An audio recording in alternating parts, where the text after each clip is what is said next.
All right, we are here to take on the Iceberg of Horrors.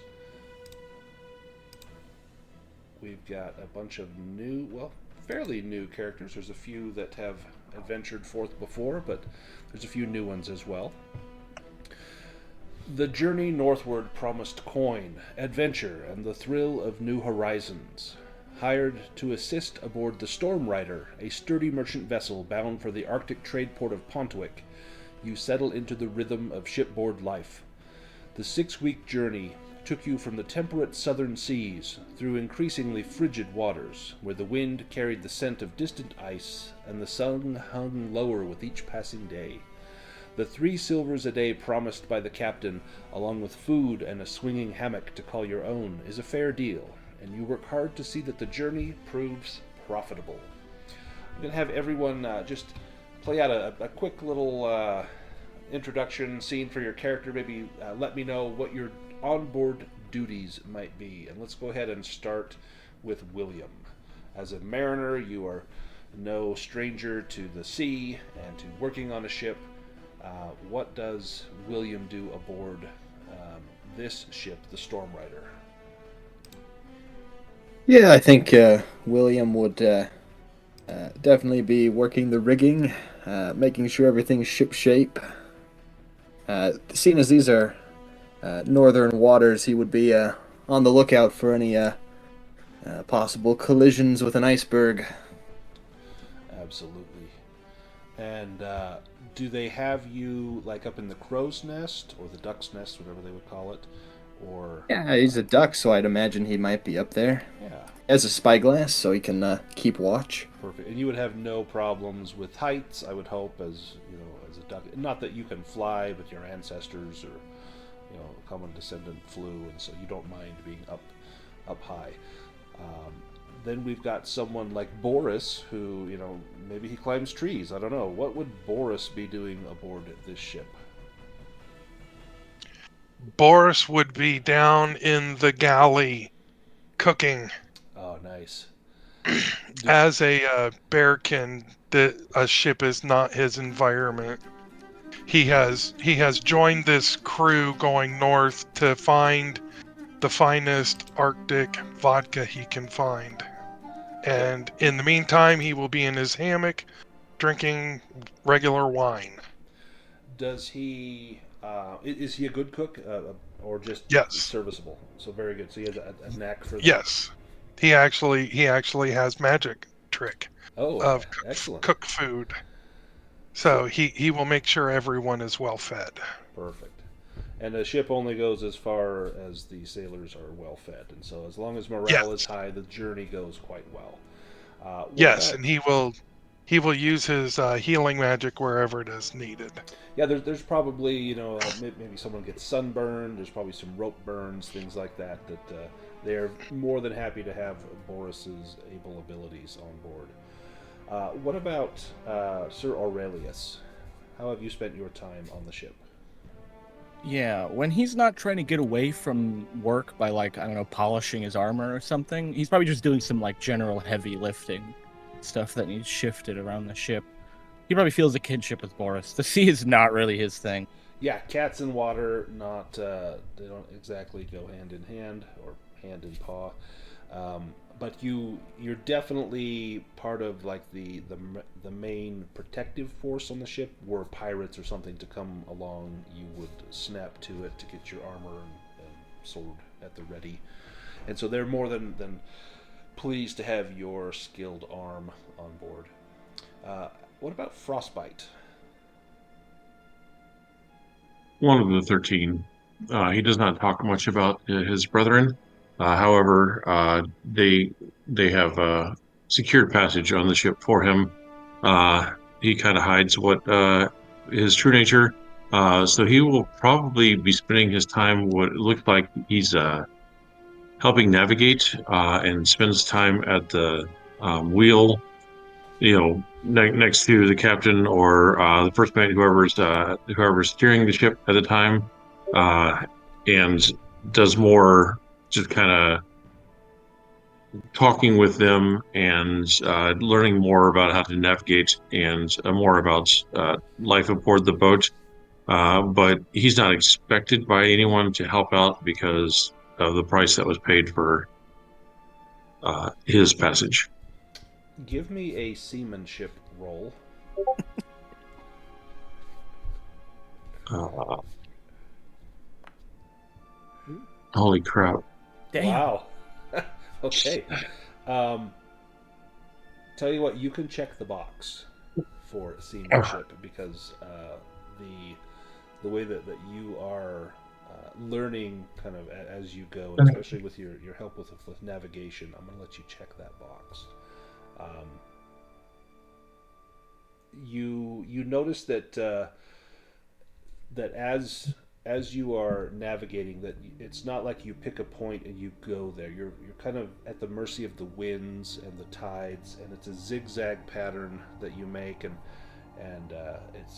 it's curious to you because a straight line would seem to be the quickest route. Or assistance. Yeah. Yeah, but oftentimes you have to go wherever the current takes you or wherever the winds take you, and so this is a learning opportunity, and you have done well. You have proven yourself quite skilled at this.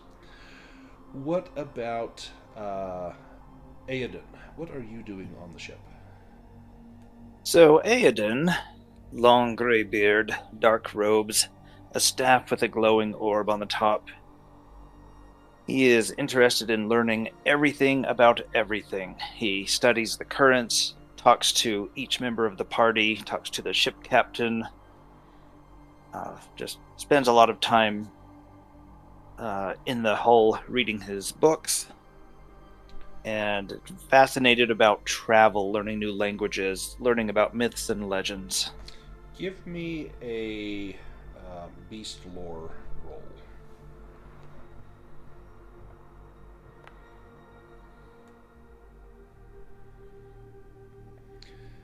You can push that if you like. You would take a condition, but you notice a strange discoloration to the water up ahead, and it's not something that you've seen before. Perhaps it's just a trick of the eye. There's something about it that just kind of strikes you as odd, but you don't know what it could be. It could be some sort of plankton bloom or algae bloom. Do you want to push that roll? I do not. I will Okay. simply observe the discoloration. Let me have William, if you're up in the crow's nest, give me a spot hidden roll, and you can give yourself a boon if you have your spyglass. I most certainly would have my spyglass out.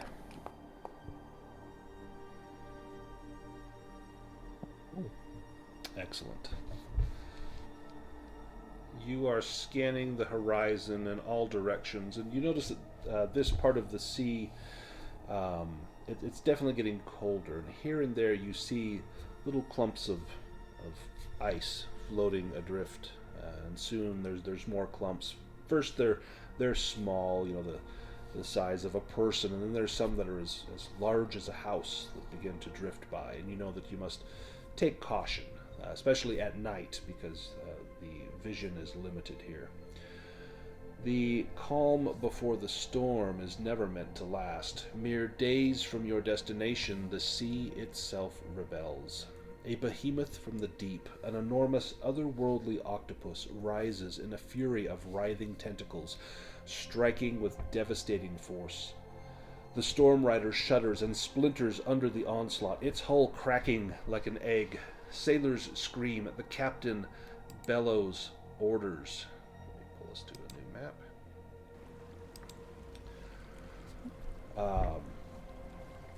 The ship tilts, and the cold embrace of the sea awaits below. The deck beneath your feet lurches, the sound of wood snapping, and sailors screaming, filling the frigid air. The sky, once painted with the dim glow of northern sunlight, is now choked with the mist of sea spray. And let's get something a little better than this soft, relaxing music. And the scent of salt and splinters. A massive tentacle, slick and glistening, crashes down, sending another section of the ship into ruin. "The dinghy! Now!" Captain Tamberman shouts, his voice barely rising over the chaos. He grips your shoulder, shoving you toward the small, half-rotted boat hanging precariously over the side of the ship. "Take it! Get away from my ship, or it'll pull you under when she founders.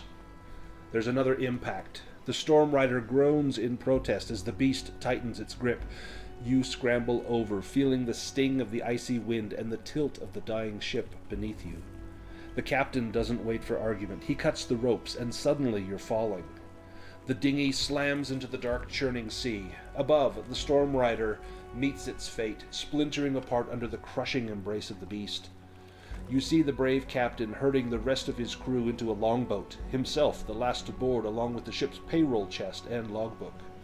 Pieces of wreckage rain down around you as you clutch the oars and pull yourself away from the carnage. Then, silence.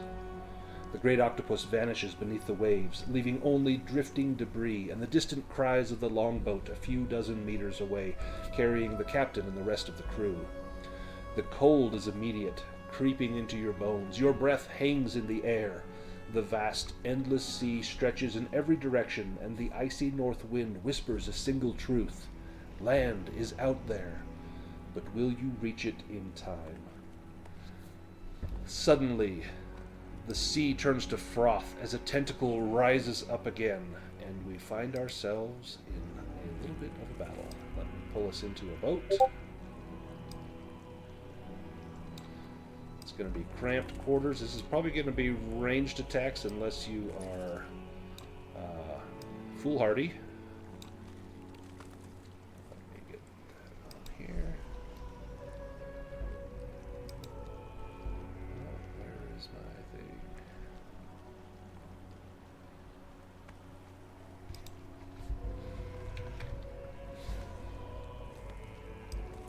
There we go.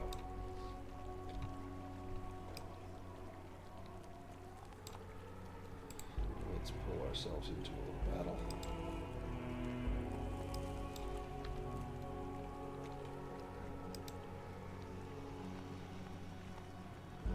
And if you want to go and draw initiative cards, you may.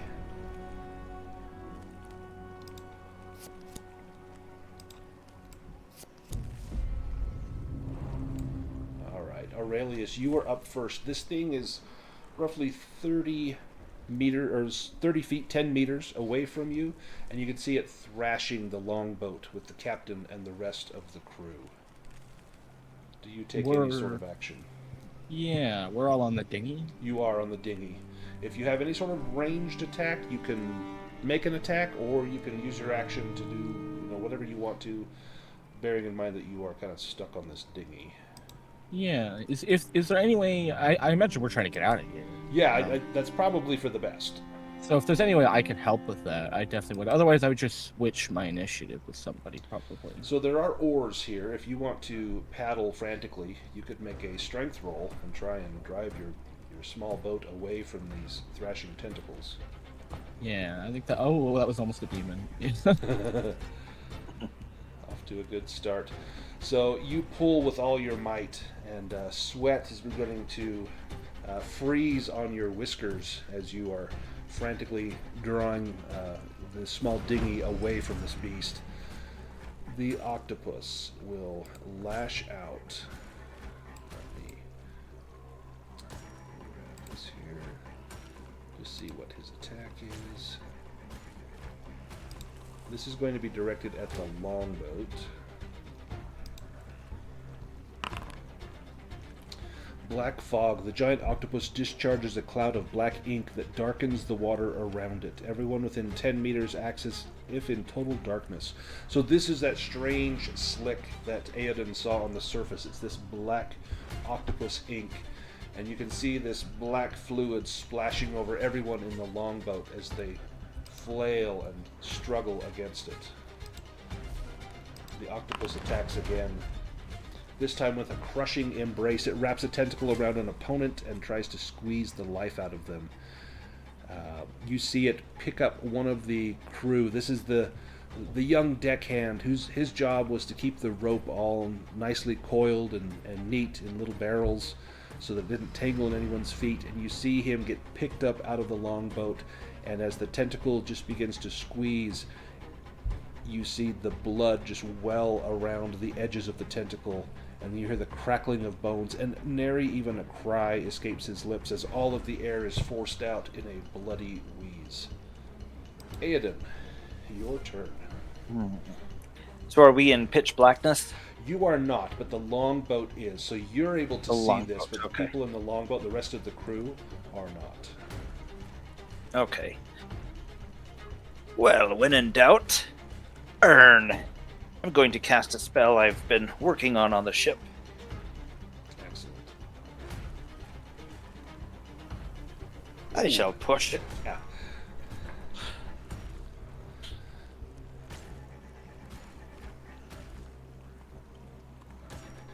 Ah, drat. Well, it was better, at least. So you end up losing the willpower as the words to the spell elude you. Perhaps it's the sloshing of the boat, the cold spray in your beard, but you were unable to intone those words, and what should have been a great blast of fire is merely a fizzle at your fingertips. Boris, your turn.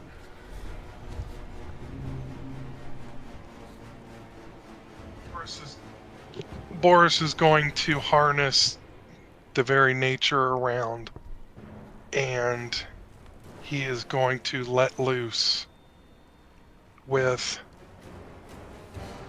lightning. Ooh.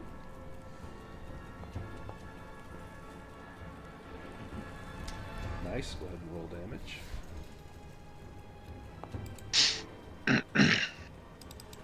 Well done. Excellent. This guy. Nice.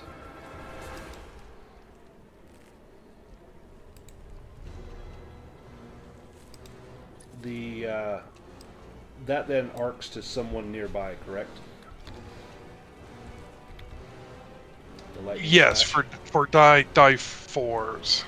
So you see the lightning come down from the overcast sky and strike the octopus. The tentacle twitches reflexively. You can see a huge blackened blister forming on it. And as this strikes him, you see it arc across the surface of the water into 3 swimmers that have been thrown out of the longboat, and you see them twitch. One of them goes under, having received a terrible blast from that lightning, as that salt water conducted the electricity right into his body. And so you got a kill, but it just wasn't the thing you were trying to kill. But maybe that was a crew member that you didn't particularly care for, so it's not a huge loss for Boris. But that stung the octopus quite a bit. My apologies. The octopus renews its effort with a tentacle slam. It slams its tentacle down into the water, just obliterating the other 2 swimmers that were there. You see their bodies floating nearby, broken and ruined, as the octopus continues to pluck hapless victims out of the water and shuffle them towards its massive beak, a beak large enough that could easily sever your dinghy in half. Frostbite, your turn. I try to wait for the wind and waves to align to the point where I can take a shot. Yeah.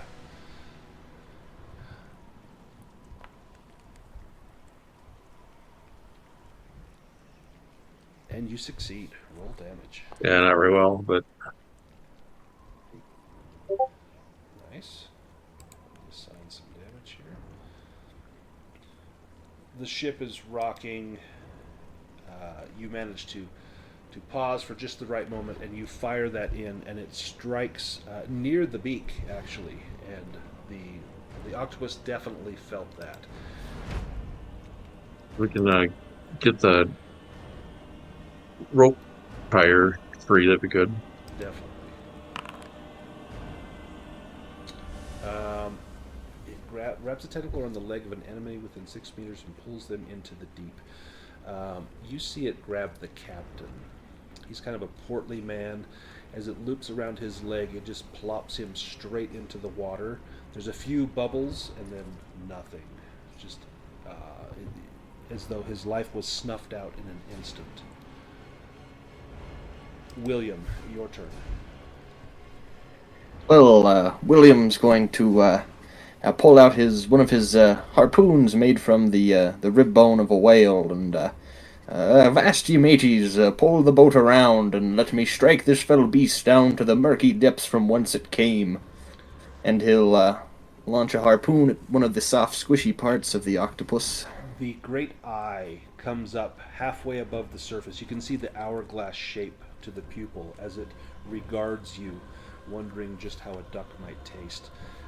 And you hurl the harpoon directly at the eye. Go ahead and make a roll here. Ooh, excellent. Roll damage.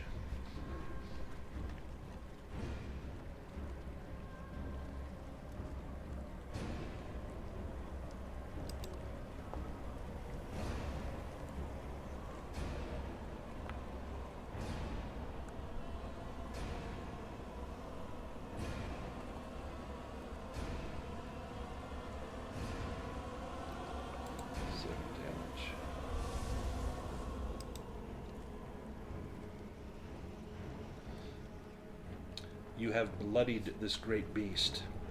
As that harpoon takes it in the eye, it turns its head to regard your small vessel, and all of the tentacles come up, and they grab the longboat, just wrapping it up completely, and it submerges, taking the boat and the rest of the crew with it.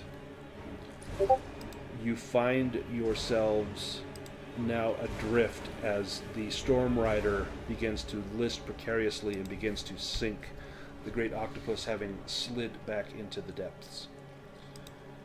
And now you realize that your ship is not seaworthy. In fact, William, you look and you know that there's but a few hours before this thing either comes apart at the seams or takes on so much water that you wouldn't be able to bail it out fast enough. You need to find a place to land. Give me a bushcraft or a seamanship. I'll let you choose. If you use seamanship, you can use the spyglass, and I'll give you a boon. Well, I'm more akin to the sea than the land, so I'll use the my seamanship.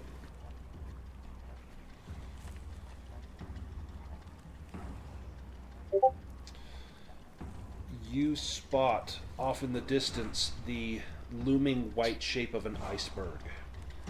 You know that if you pull hard, if the tides and the wind are with you, there's a chance you can make it. You point it out to the rest of the crew. Aurelius begins to frantically row.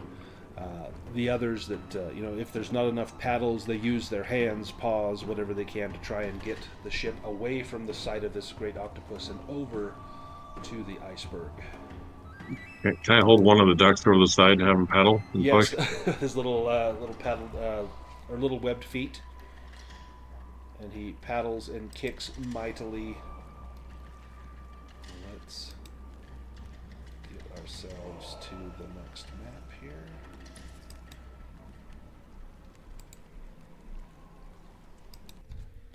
Let me pull us here. I'll pull some tokens onto the map.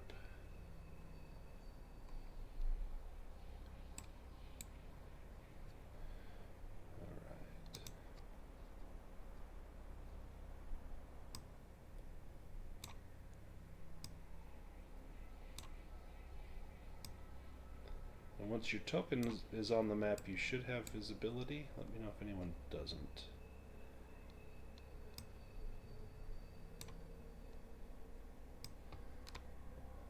Perfect.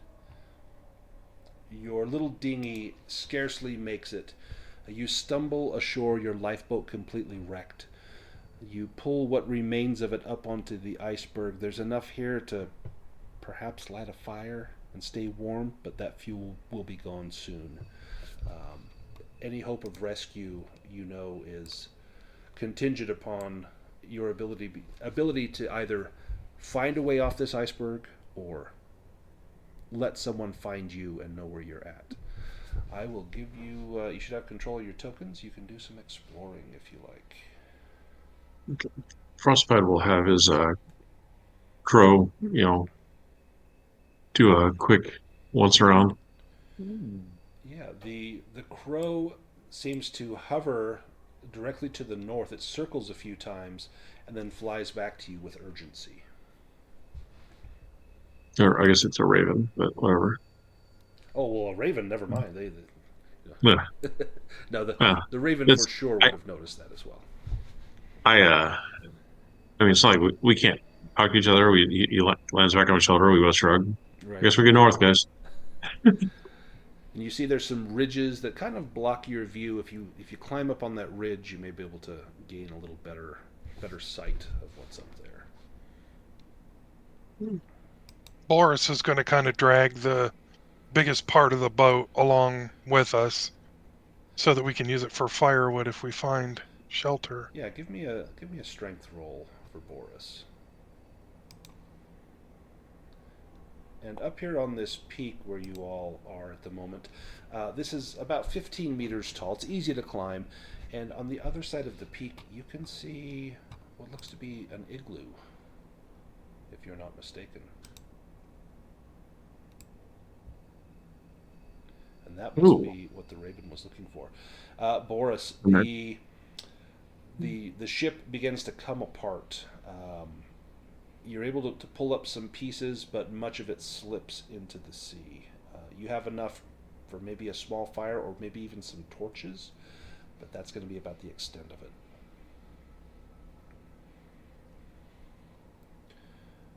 Now, as you spot this igloo, are you being stealthy at all, anyone, or are you looking for someone to maybe help you? Looking brown. As you near the igloo, someone comes out. Let me post a picture of them.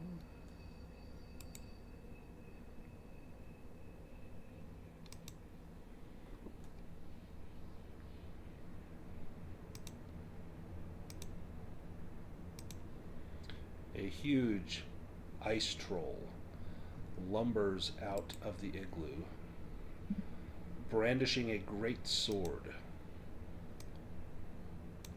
He steps in front of you, crying out, "Ah! Fresh food! I hunger. I have not eaten in 17 days. You look plump and delicate," he points at Boris as Boris kind of scampers away a little bit. Then his eyes fall upon William, and you see him licking his great tusked lips.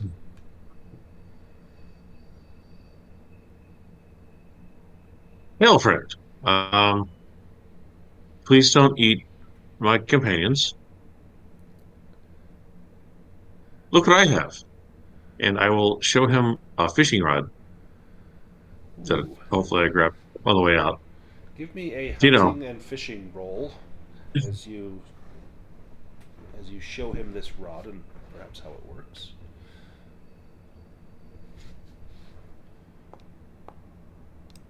holy crap. Wow, this is like your best rolls ever. No kidding. do you Look, do you go down all the and sushi. catch a fish for him? Yeah, Yeah, I you. should. I should. I shall leave you the means for continued survival. If you could possibly tell us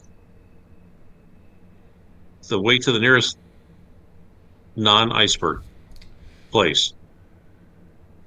He looks at the fish that you bring him. He's eyeballing William the entire time you're away catching that fish. But you come back with this huge fish, and he looks at it and his eyes grow large, and you can see the hunger that he has.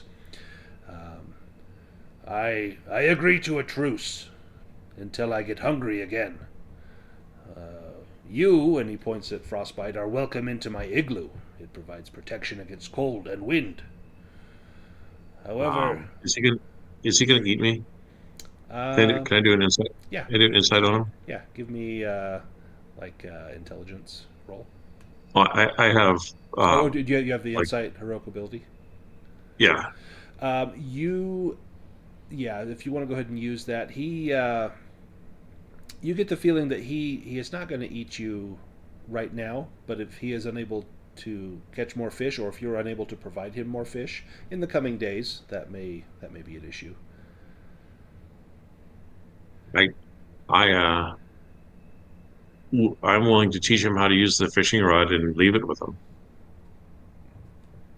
He seems to get much more friendly at this. In fact, he puts his sword away. He's still kind of eyeballing Boris.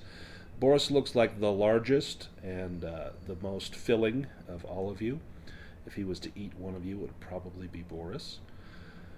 Yeah, there's a bird flu going around. Really bad for trolls. Ah, yes, I do not want that. But you asked about nearest land. I have not seen Yeah. land since I came here. We are adrift in the open sea. But we are How not did you alone. come, how did you come to be adrift in the open sea? Did the octopus attack you too? No, I was out hunting for the great whales.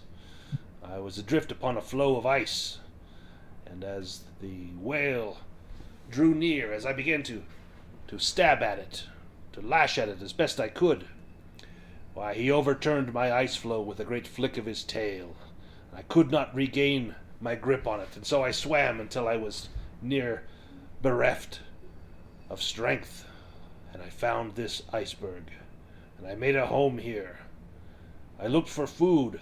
There is a cave to the west. There was something there I tried to eat, but it was inedible. Strange creatures, not unlike yourselves, only much scrawnier.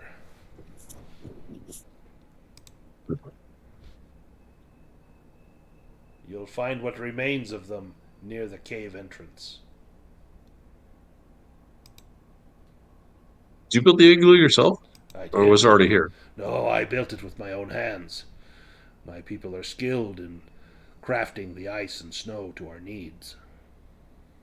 I mean, this is almost as nice as a dwarf would make, and from much more inferior construction material. I'm quite impressed. Well, what a dwarf can build in stone, I can build in ice.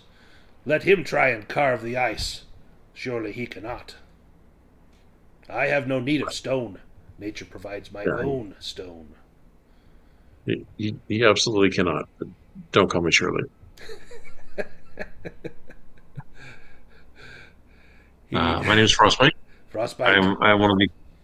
I'm one of the 13 exarchs, and we seek out evil, and mostly we seek out to warn others of it and discern evil from just nasty looking. It's good to meet you. And your name is My name is Grinlurk. Do not say was. I will be here for quite some time. You are uh, merely passing through this, my new home. oh However, well. you seek evil, you say. We seek to destroy evil wherever it may be found. Yes, Those things I tasted had the taint of evil about them. I could smell it coming from that cave. I am too like they large. were Yes, I am much they were like too licorice or what? like black licorice. They were horrible. I was Yeah. expecting something sweet, but Uh, they were bitter to my tongue. Their flesh was old, dry. I like it with a little bit of hot blood splashed in there, but there was none in these things. Their blood was as ice. Their flesh was as sinew. But I am too large to fit in the cave. I cannot root them out. Perhaps you will have better luck. Do this, and I will call you friend. I do not eat my friends. uh, we shall definitely investigate. I will leave the. I've deleted the fishing rod from my character sheet, so I'll leave that with him. Excellent. And say that we will let you know when you are indeed the master of this domain. If you Not that you aren't have, already. I am already master here above. Once the thaw sets in and I can get into the cave, I will be master of all. But if you were to rid this iceberg of that vermin, that pest, Perhaps I can help you get back to your home. That'd be nice. Are there others Hey, and like yourselves? Grinler, if this be but a trap, treachery from yourself, then may Neptune strike you down with his very hand. He tried once already. I ate that whale. He tried to throw mighty Gridlurk into the sea, and the sea spat him out upon this land. I had half of that whale in my belly before I built this igloo. So let him try. I will be here if you have need of fire or food. You can set a fire outside the igloo. Do not melt my home, though. If you need food, I will go and catch fish. And you see him pick up the fishing rod and he heads off towards the east, the eastern bank, where he can go and try to catch another fish, the likes of which you have already brought him.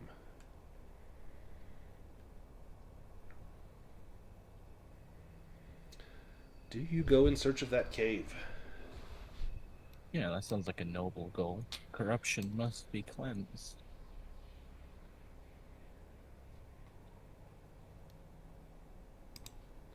Ooh, well, that doesn't look promising. Yeah, right there you can see the larger peak is about 25 meters tall, and you can get a good view of the entire iceberg and the surrounding waters. About halfway up, there's a cave opening. On the ground outside the cave are the desiccated remains of 3 humanoids. It looks as though there are great bite marks upon their withered skeletons. Little left but sinew on them, as though all of the meat has been picked off. Do the tusk marks match with our new friend? Give me a roll for that. Probably a beast lore roll or a healing roll. I'll let you do either one. No, that's more like it. There's the old Reese. Yeah. Hey! You're not certain, but you take a closer look, and it's possible. Maybe it was a great walrus that took these. You've heard of those great tusked creatures, but Boris, he says, no, no, no, no, no, and he points out the little bite marks, and you can see where Grinluck's teeth have been at these bones. It seems as though he speaks the truth. Is there anything of value on these bones? Yeah, give me a spot hidden roll as you search the bones. I think it's probably a good idea to get off here before he gets tired of fish. Yeah, his hospitality may only last so long. You find nothing of note. Seems though any treasure has been picked clean from these. Do you venture into that cave or explore the rest of the iceberg? I say the cave. Well, Aurelius definitely wants to visit the cave, yeah. If nothing else Boris to is get you out totally of the in for room. the cave. Let's get out of this. Oh, of course the bear would go into the cave. It's like vacation. Ready No to hibernate. sleeping. Let's go into the ice cave. Let me pull out your tokens again.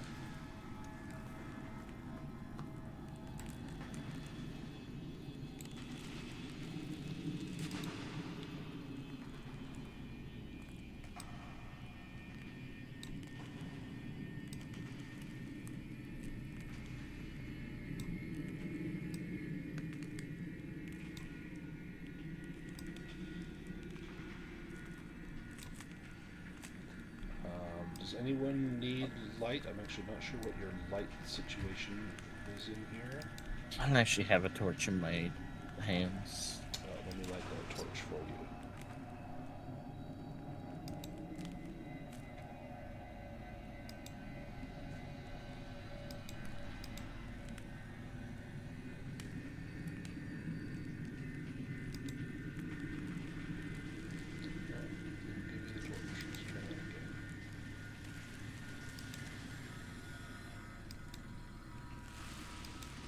Well, someone has a light. Oh, There we go. So there is indeed a light in here. Let me describe what you see. The stairs leading down chill your very soul. Someone in some far distant past had cut them from the living ice, and each step you take is like taking a step closer to the mouth of hell. Beyond the bottom of the stairs is a mystical light pulsating from one of the rooms, calling you like moths to the flame. You have descended into what appears to be an enormous reception hall, but there is no one here to receive you. In the middle of the hall there is a mysterious orb floating in mid-air, which seems to consist of some kind of magical energy. The 6 pillars supporting the ceiling cast long shadows in the cold light that emanate from the orb. The 6 pillars beyond the strange light, you discern the contours of some blasphemous statue.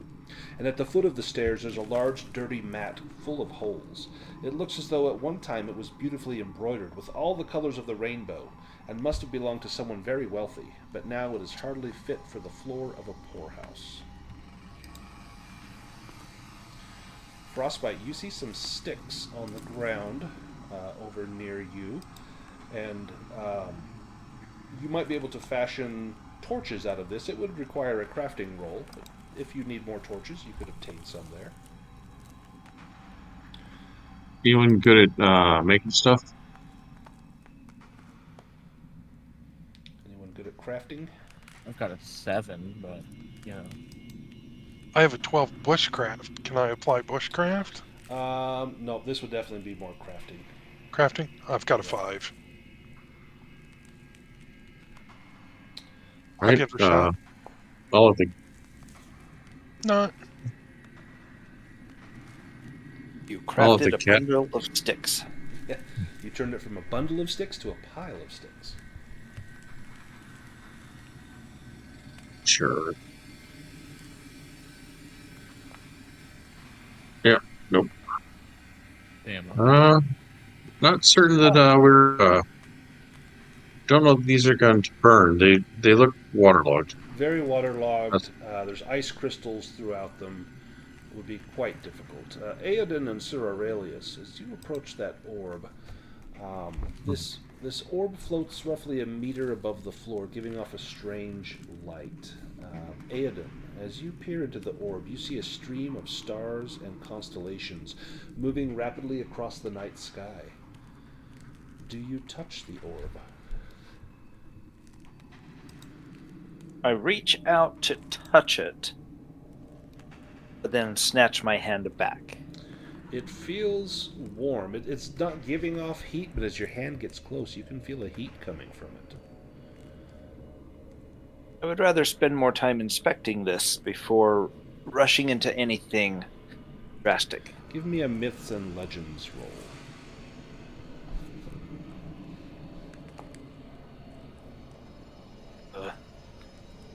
Nope. I've never seen anything like this. No, indeed you have not. This is something old, much older than the magics that you have studied. As William looks at the globe from behind the safety of the wizard, you know that this is not some trick of the light, but this is indeed something arcane and mystical. Could I make hear- a myths and legends roll to see if perhaps this is something from sea lore, Yeah. fisherman's tales? Go ahead and give me a roll.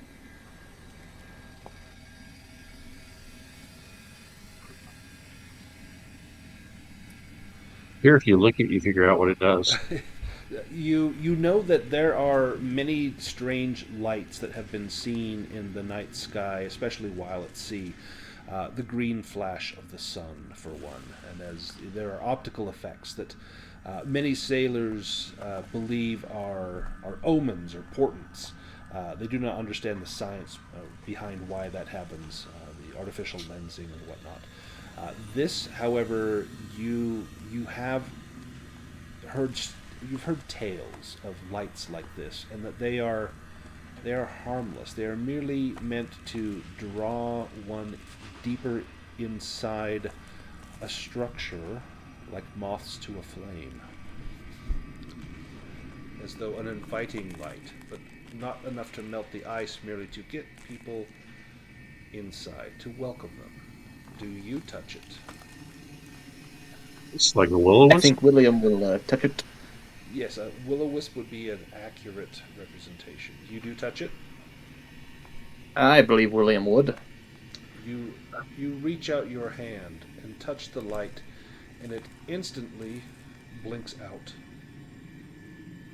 The light What'd you vanishes. do? Well, Oh, the duck Oh, broke it. I don't know. Wizard, can you fix this? I don't know what happened. I will inspect the globe. Any cracks? You see no cracks. Do you touch it as well? I will touch it. As you put your hand on it, the glow returns. And you are perhaps aware from here that down to the south there is a glow in the wall, as though a sheet of iridescent light is blocking the wall to the south, just beyond that statue. Okay. I will touch the globe again and observe the light on the wall to the south. That light goes out. The light on the south remains there. I will touch the wall to the south. As you reach your hand out to touch this, you are struck by a bolt of electricity, and you will suffer damage. You will suffer...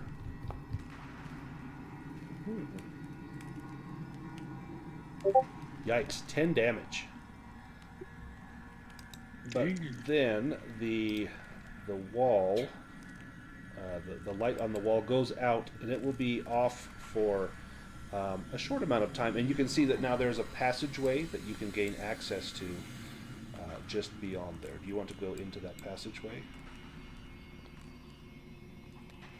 I'm going to start crawling into the passageway, groaning and moaning and smoking from electric burns. I am severely damaged.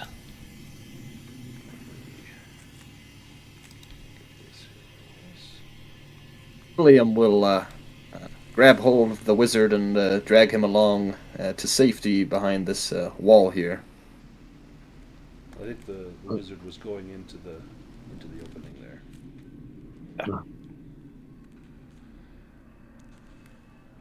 Do you require healing, wizard? I am at death's door as we speak. I can feel my heart palpitating from the electric jolt. I'm at 1 hit point. Oof.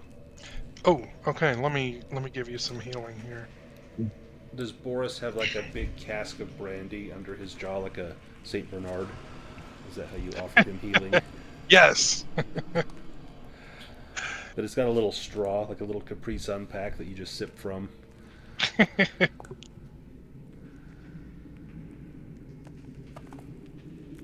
Nice. How many hit points does Aodin get to recover? Oh, nice. Ooh, 8. nice, 8. Thank you, good sir. Oh, someone cover Boris's eyes. Oh my! Yeah, you see. What treachery is this? In the dim light, you spot a sturdy oak chest at the far end of the room. You also notice that there is a bear trap. It takes no roll to find this. It's out in the open. There's a bear trap at the entrance to this chamber. It looks like it's armed. You can easily get past it without any difficulty. If you want to try and release that with not on your leg or something, you can come up with a means to disarm that trap. Otherwise, that trap is active. The chest that you see in the room is in good shape and quite large. This chest looks like it has a sturdy lock on the front, but you'd have to get in close and really take a look at it if anyone wants to examine that. Can I? Well, it's weird that this trap's so obvious. I feel like I'd probably be looking for more. This just feels wrong to Aurelius, and he's not even a perceptive guy. Is that frostbite? Is that to check the chest? Yeah, let's look at So it is. It is the. indeed locked, and it does not appear to be trapped. If Right. Aurelius wants to do a spot hidden, you can check around that bear trap and see if there's something else maybe in the area, as though maybe that's the decoy.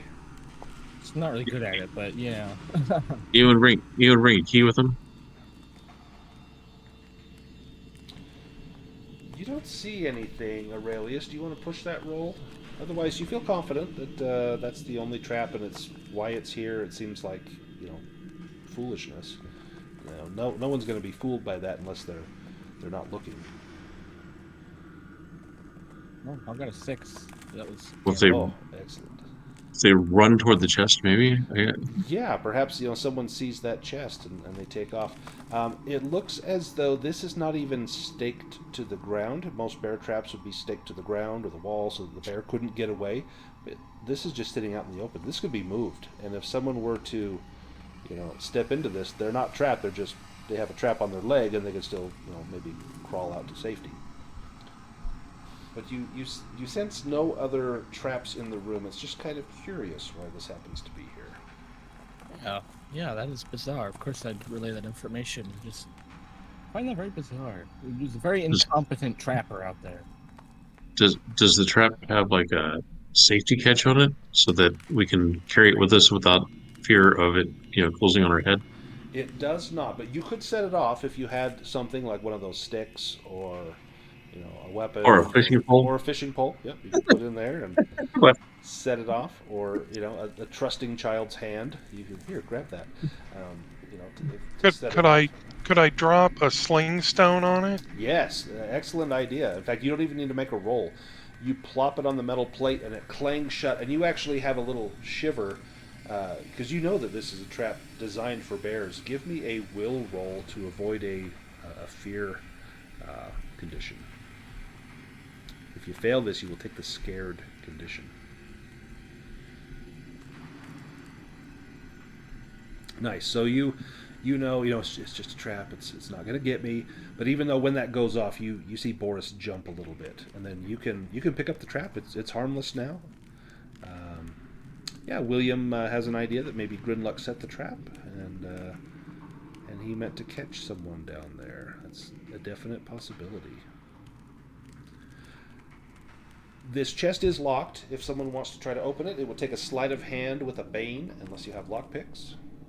Or you could hack your way through if you choose. Can I just test its strength? I feel like you said it's in good condition, so I'm not optimistic I could whack it. But I think Aurelius would like to try to. Yeah, so if you're hitting an inanimate object like this, you don't even have to roll to hit it. You just can roll your damage. Strength bonus or no? Yes, you could add your strength bonus. Oh, nice. Damn.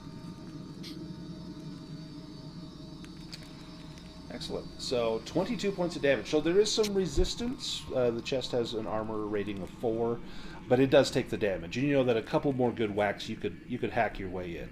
Do you want to just continue to kind of hack at it with your sword? I don't know what that just did to him, but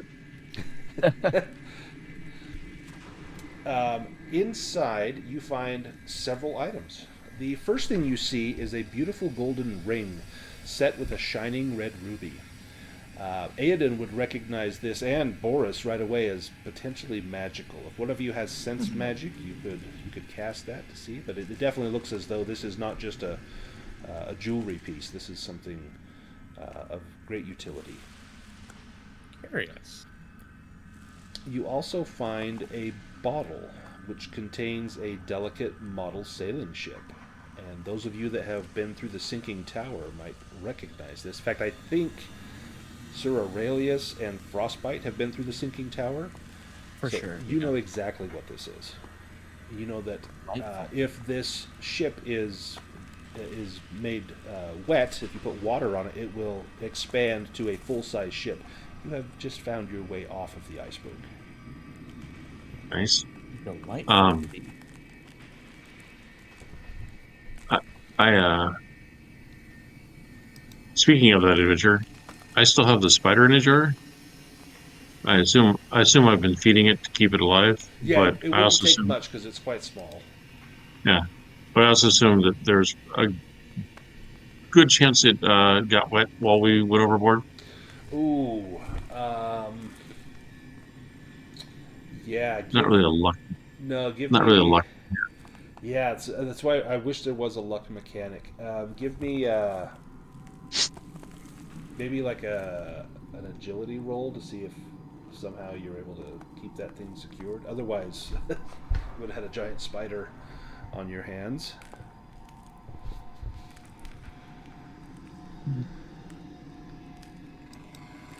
Do shoot. Yeah.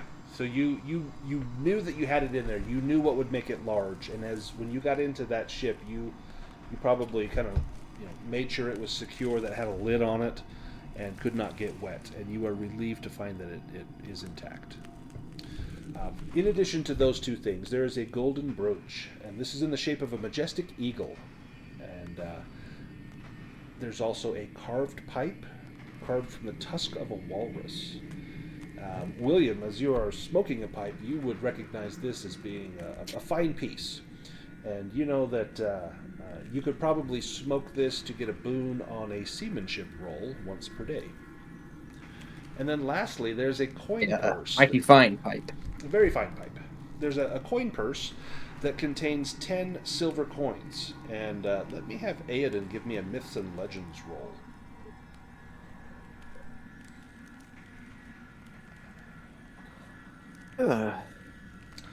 Yeah, you don't know what the deal is with this coin purse because you take some of the coins out and you hold them in your hand, and then you look and the coins are gone.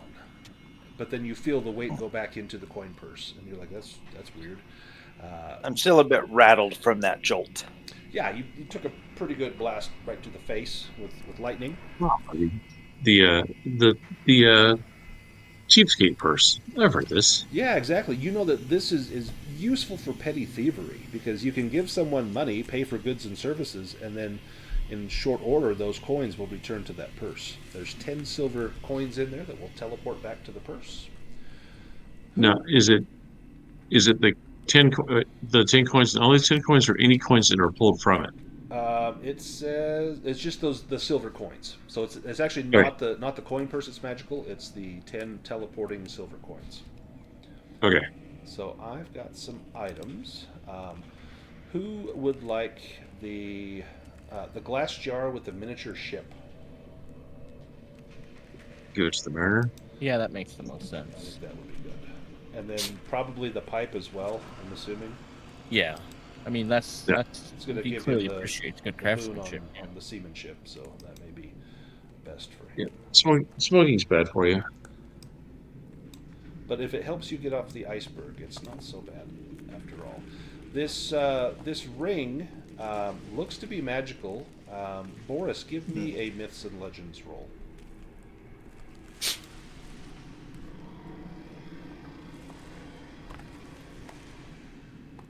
Nope. Yeah, you don't know what the magic might be. You could kind of search your memories. It would take you some time and effort if you want to, and perhaps you could identify this, unless you have sense magic as a magic trick, or I think it's a spell. Yes, I do have that as a magic trick. Yeah, do you want to cast that? Take you 1 willpower. Sure. So you recognize this as a fire ring, and that anyone who wears this ring gains the ability to ignite and extinguish candles and torches. And this will work in the same way as the magic trick Ignite. Which Aoden has. Yep. Would Very good. Boris like that ring? Absolutely. I think that would come in handy for Boris. Let me give you the ring. Let's see. What about this coin purse that would help someone to cheat? I don't know if was that something Frostbite would want, or potentially maybe an evil item. I know that Aurelius probably doesn't. No, yeah, that's dishonorable. However, Frostbite has about the same principals is Sam Dean Winchester. Nice. Let's put it on there. And then the last thing there is the golden brooch. Let me have Aiden give me an intelligence roll.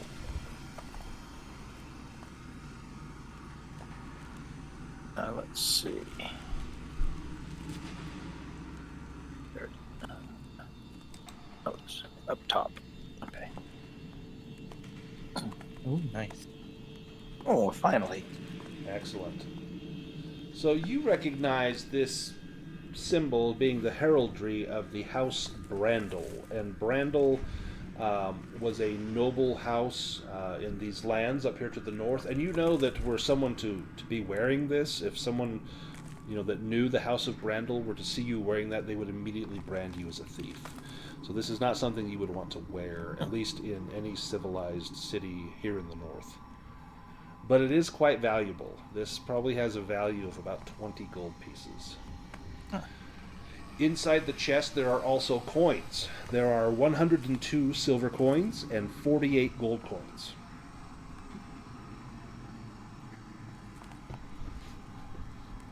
So there is loot. William is correct. It be a brooch of gold.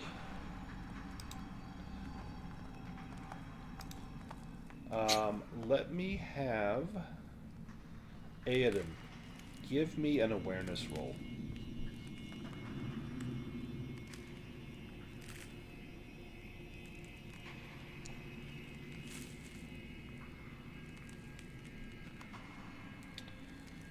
Success. You can feel a strange static hum in the air near where that portal was that you passed through, as though the portal is recharging. You think there is a short amount of time before that becomes blocked up again by that strange wall of energy. Quick, everyone out. I think everyone would be able to make it easily. Boris will have to give me like an agility roll because you're bringing up the rear just before that thing kind of comes back into being here. Let's go before we have defeated another wizard.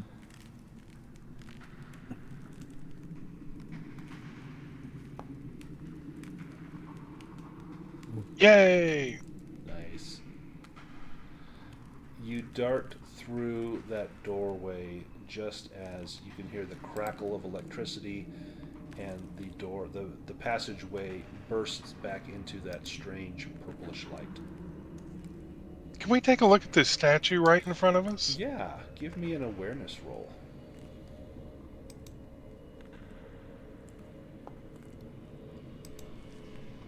Oh, I made it. Excellent. So this statue it's finely crafted. It looks to be a very fine make. It is a statue of a warrior. It's carved in ice. He is portrayed wearing armor and armed with a morning star, and with angel's wings emerging from his back.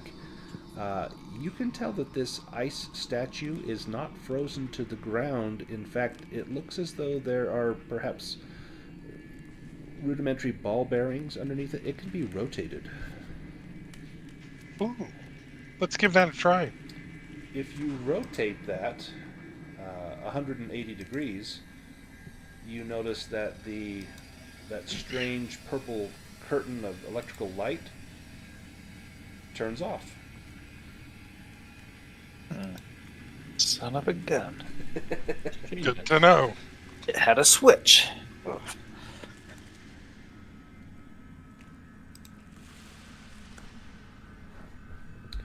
Where do you go now? And who leads? Not Eowyn. Naturally, it would be Aurelius, of course. Aurelius in the lead. William would like to light his torch from his pipe, if that's possible. Yeah, let me give you a torch. And Aurelius, you see something up ahead. Give me just a moment. I'll describe it to you.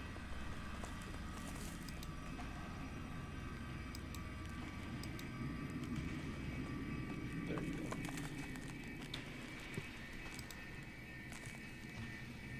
There's blood.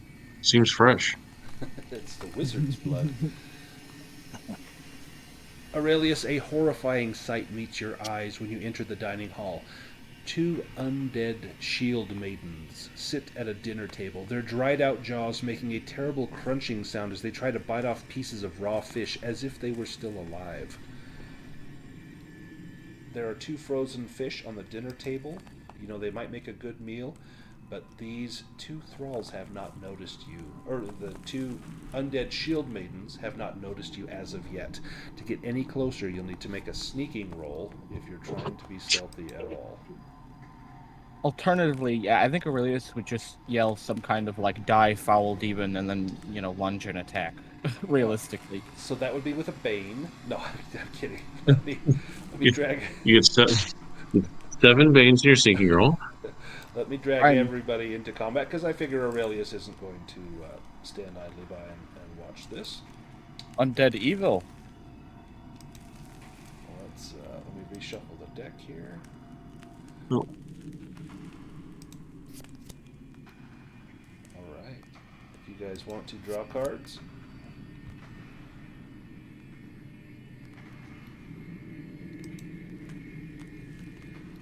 Let's get some combat music.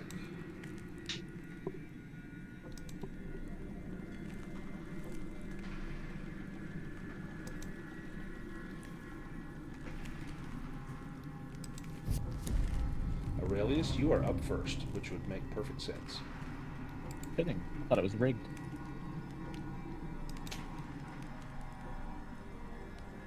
Go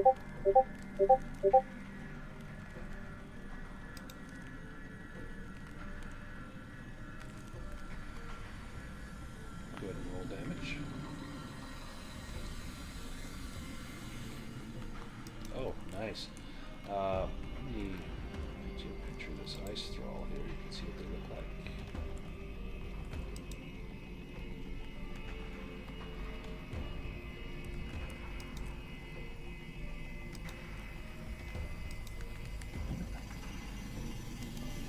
Crime against nature.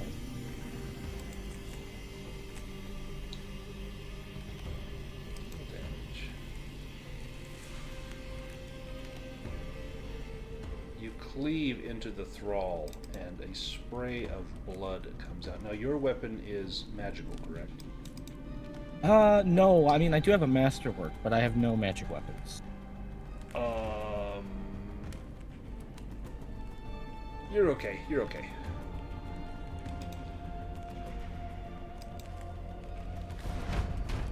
The ice thrall that you just attacked will draw out a sword, dragging it along the tip of the ice before laying into you with its cruel, broad blade.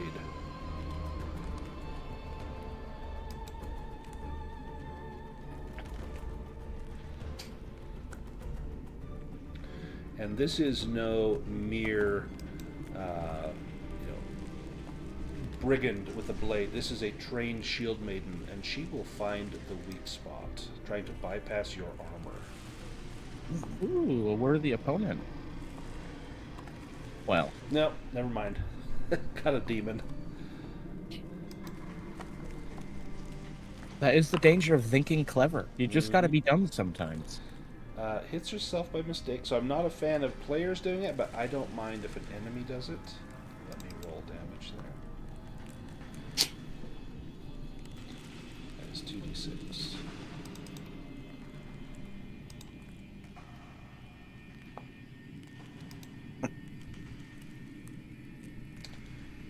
Okay, minus the armor.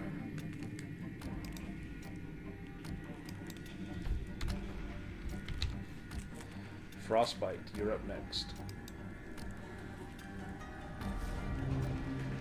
All right.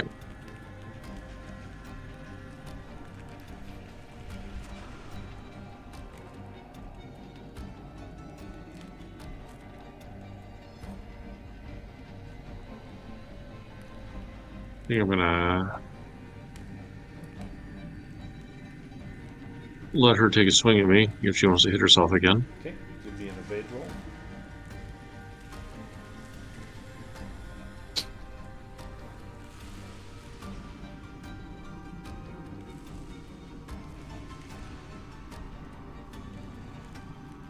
Nice. You managed to get by.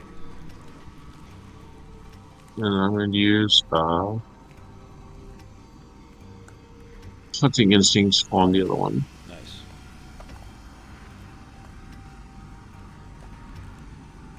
I'll be done. Okay.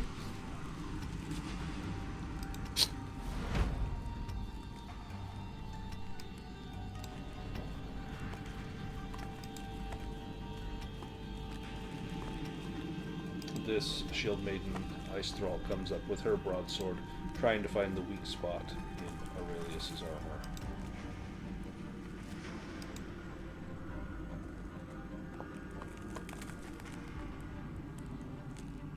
I hear the weak spot that's hitting the other frostbite. Right. And narrowly manages to avoid that. Had she not been going for the weak spot, that likely would have struck you. William, you're up next. Well, William doesn't like the undead, so he's going to cower for a moment and call out to Aodhan, Aodhan, magic away these foul beasts. And he'll switch turns with Aodhan. Okay. Let me switch initiative there.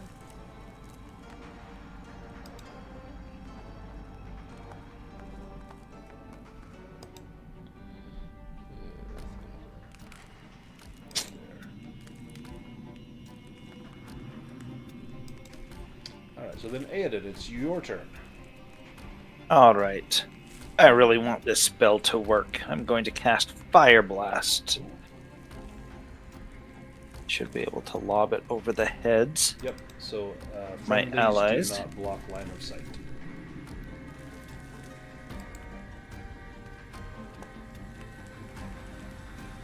Huzzah! Nice. Go ahead and roll damage.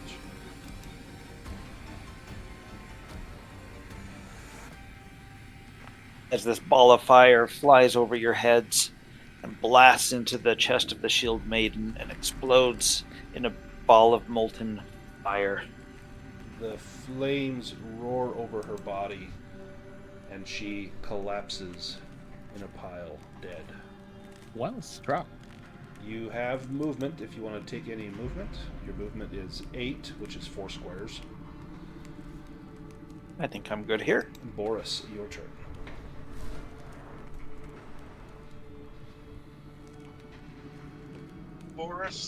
Boris is going to use his leap ability, Nice. which allows him to leap up to 8 meters into the same square as an enemy Nice. and knock them back 2 meters, and they take 1d6 damage. So you Let leap me roll across. that.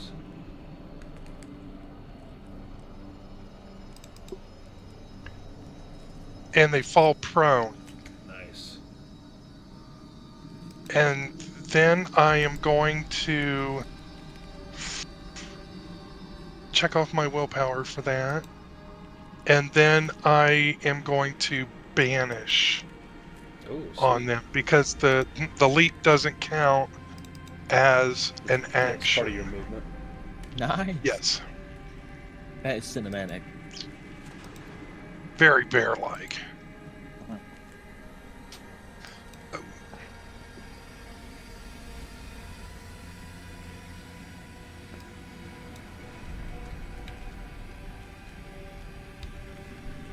And then another 9. Nice. Ooh.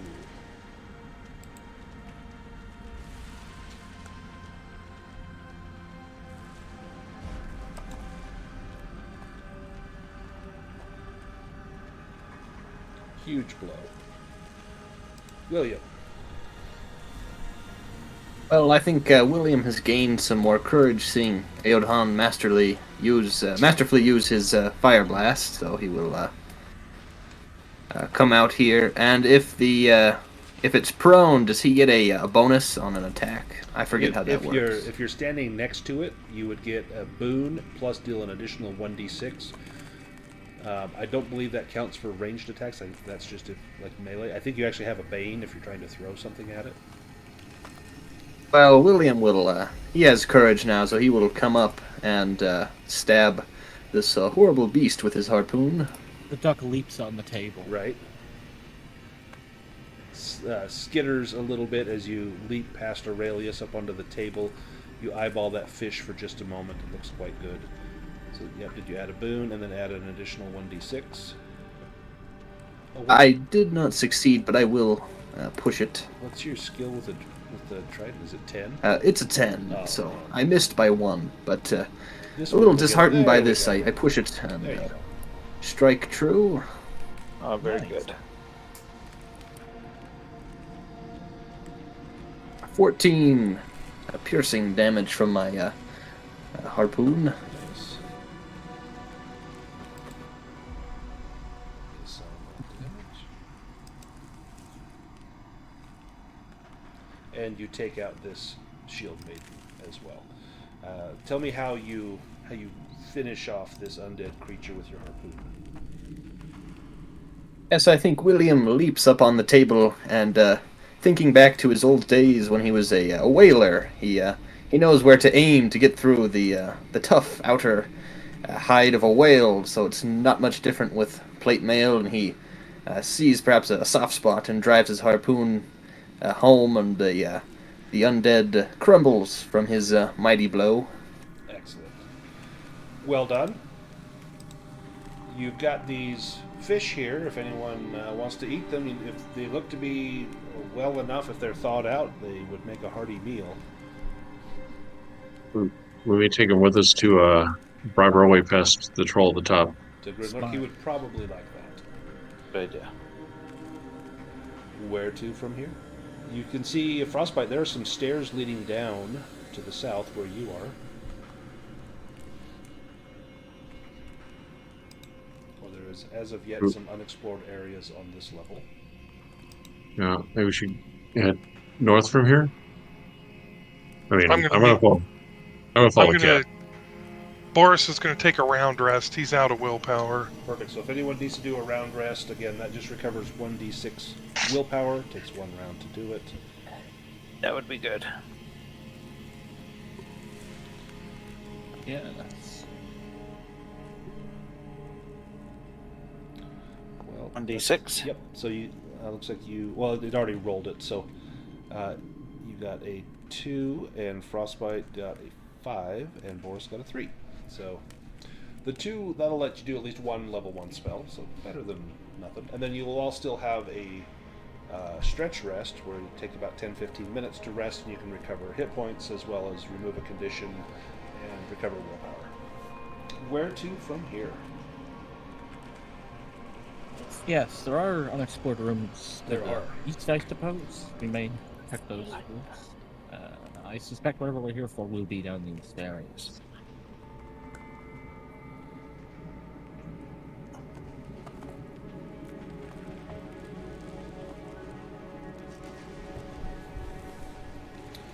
Sir Aurelius take the lead. That does seem like it would be to his liking.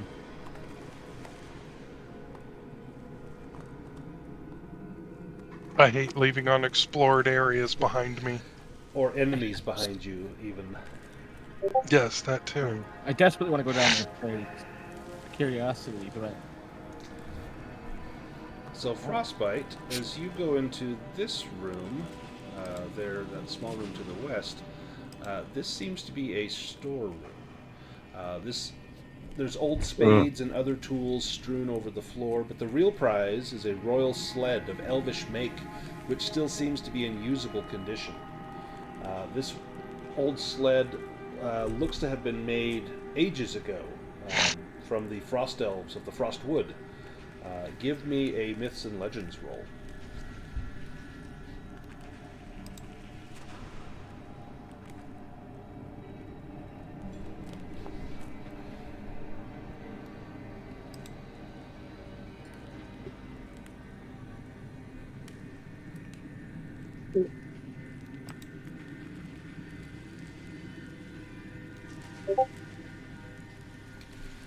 Yeah, it's on the, and find out more. the sled has a name inscribed on it. It's not Rosebud. It says Sieglich, and you recall the legend of Prince Sieglich of the Frosty Lands, and that on his 16th birthday, the Frost Elves of the Frostwood gave this to Prince Sieglich. These fine carvings and sturdy construction convey a sense of grandeur. You know that this sled could be useful up on the Iceberg, but you would have to drag it out of here. Regardless, it would be of great value on the market. It can also be of great value as firewood.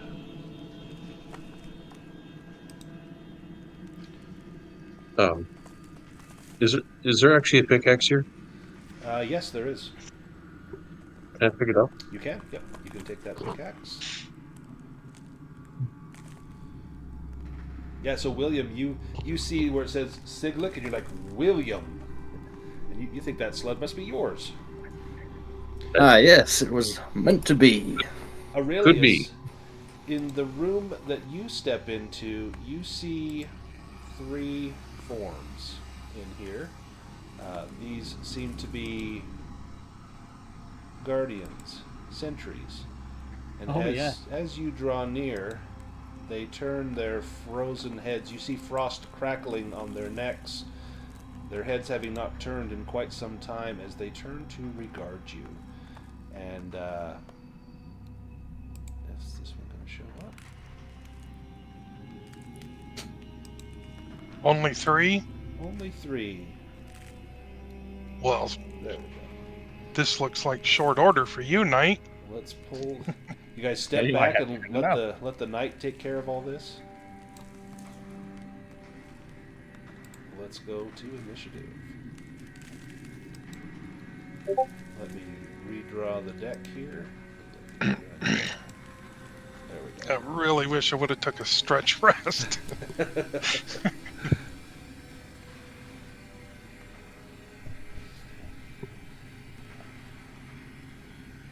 Boris, go ahead and get that. There we go. Boris, you are up first. Do you want to act, or do you want to swap your initiative?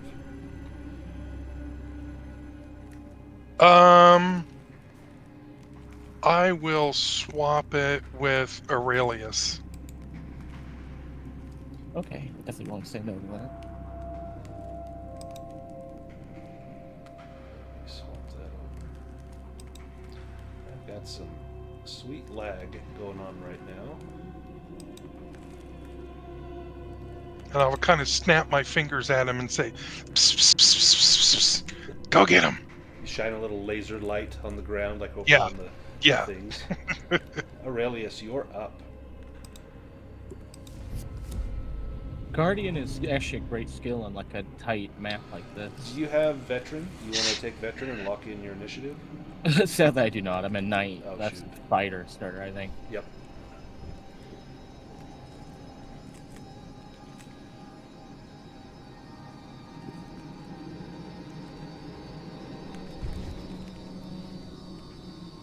Oh, goodness me.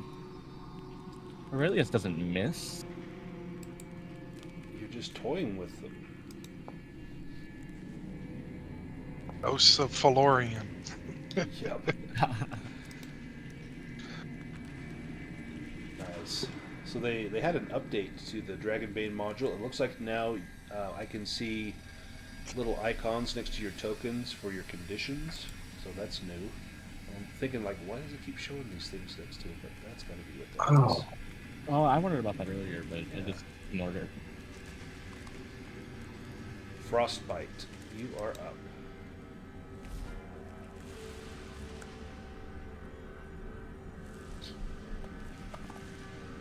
Yes, apparently when I took the exhausted, it one there. I was looking to see what those were. Yeah, I think that's what that is. I think they're Yeah. conditions. And then I clicked clear all, and the tokens came off, but I'm still exhausted on my character sheet. Oh, Did really? we figure out? Yeah. Did we figure out what this was here? What was? This thing south of the sled? Oh, let me take a look at that. To the south of the sled is, I think it's a bucket. Let me pull up the notes here. It does not say. It just says there's old worn out tools. There's pickaxes, spades, hammers. Oh, it's a cooking pot. In one corner there's a large cooking pot. Oh, okay. You can wear it as a I helm, I hear- guess. I hear the cat hissing, so I'll come over here.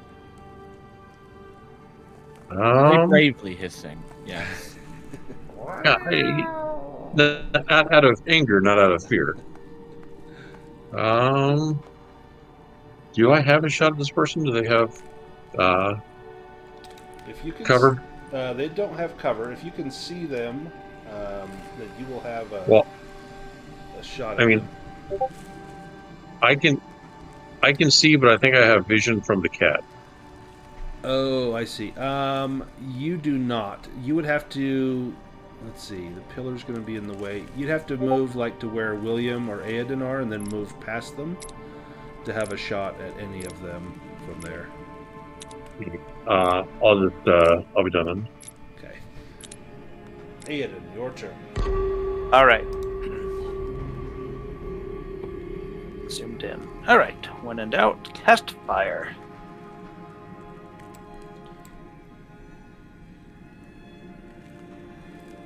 I remember earlier thinking, why are they called Ice Thrall 4 and 5? Yeah. And now I know. There's at least 5 of them. So I had put them on the map ahead of time, and it numbered them. Oh, nice. Your fire blast succeeds. Oh, nice. Oh, there we go. Wonderful strike. 13. And The one straight ahead. Perfect. Ooh. 17 damage. Let's see. That is... Okay. How do you take out the one straight ahead with the fire blast? Awesome. Just barely enough. It slams it back against the wall as you see the fire begin to melt its chest cavity. You can see frozen bones as they start to fall to the ground, and it just collapses into a pile of smoldering bone. Nice.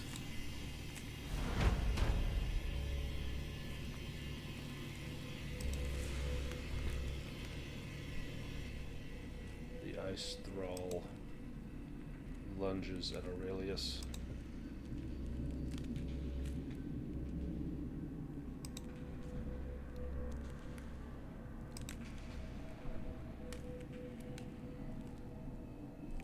Oh, third time's the charm.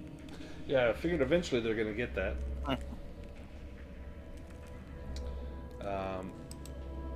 You have acted, so you cannot parry or dodge unless you have the ability. Oh, yes. Dang. Ignoring armor. I love doing this. Sorry, I'm lagging this server, I'm sure. No, that's okay. Oof.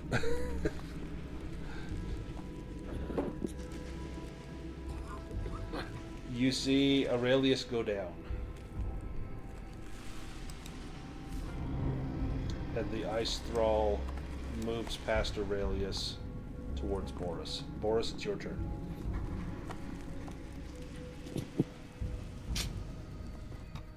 I believe Boris has just enough willpower to banish. Man, Aurelius had 15 hit points and that did 16 damage. Ugh. Oh, Boom. damn. Nice. Alright, Suck so you it, can either get back your willpower or you can double the damage. Or you can cast another spell with a Bane on the roll. Oh, I'm gonna double my damage. Double your damage? Awesome. Yeah. Double damage. Nice. That might do it. Wow, yeah. Okay. Just maybe. Wow. I think you might have got it there. How do you just disintegrate this ice thrall? I'm just gonna maul it like a tourist. Nice. Just absolutely annihilate it. Blood and undead flesh fall over Aurelius in a heap.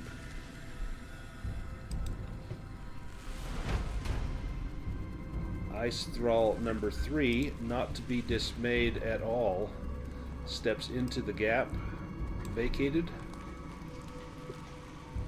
and will attack Boris.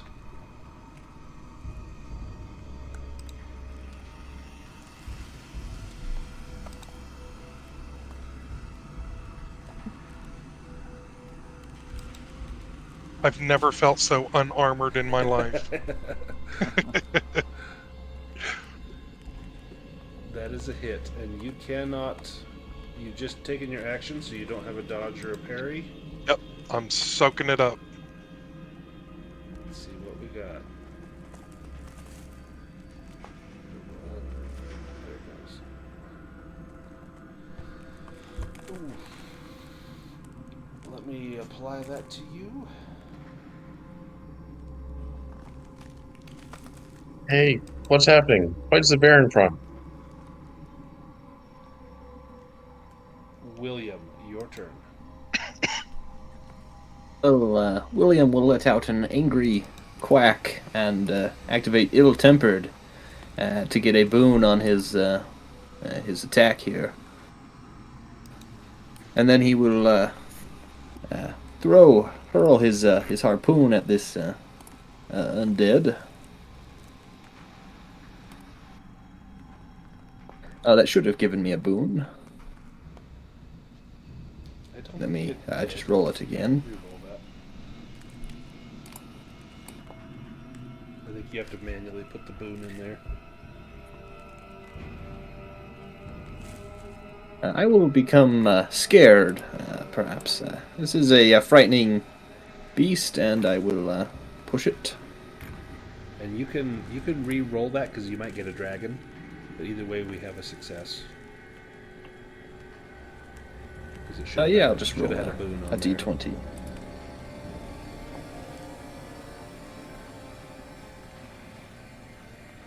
Nope. So go ahead and roll damage. 6 damage with my harpoon. Nice. Assign that damage.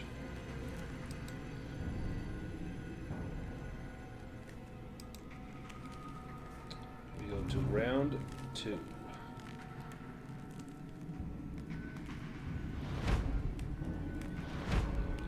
Up first is is it still drawing cards? Where did that go?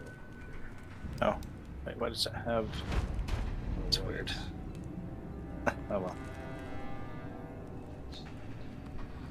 Yeah, for some reason it's not drawing cards. Let me reset the deck here. It's supposed to do that automatically.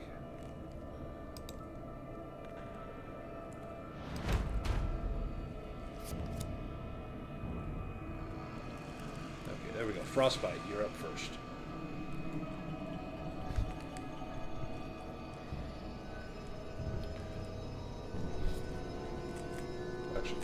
Well, this is not looking good. The tracker has me at 9th. Oh, yeah. That's weird. It just barely drew your card for me. Boris, you're up first. Sorry. Frostbite, you go last. Take your time. By next you mean last. Got it. Yes. English is not easy. Boris, you're up. You have just taken a cruel blow from this shield maiden.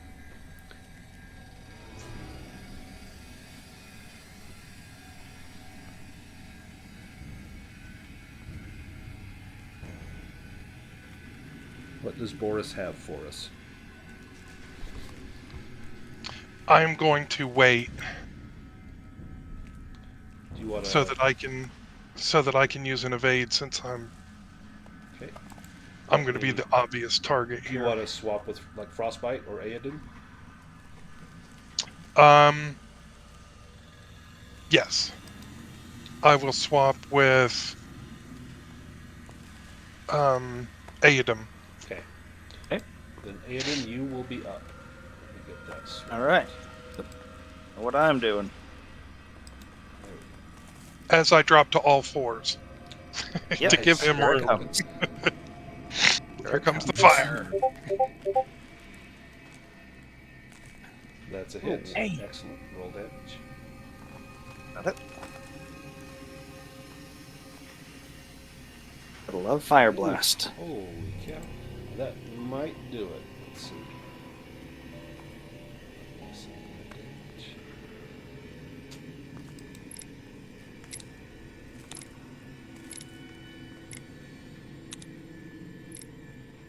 Oh, Somebody needs. Hang on, that for whatever reason that happened to Boris. Sorry, let me. I don't know why it's doing that. Let me give Boris your hit points back and take away your condition.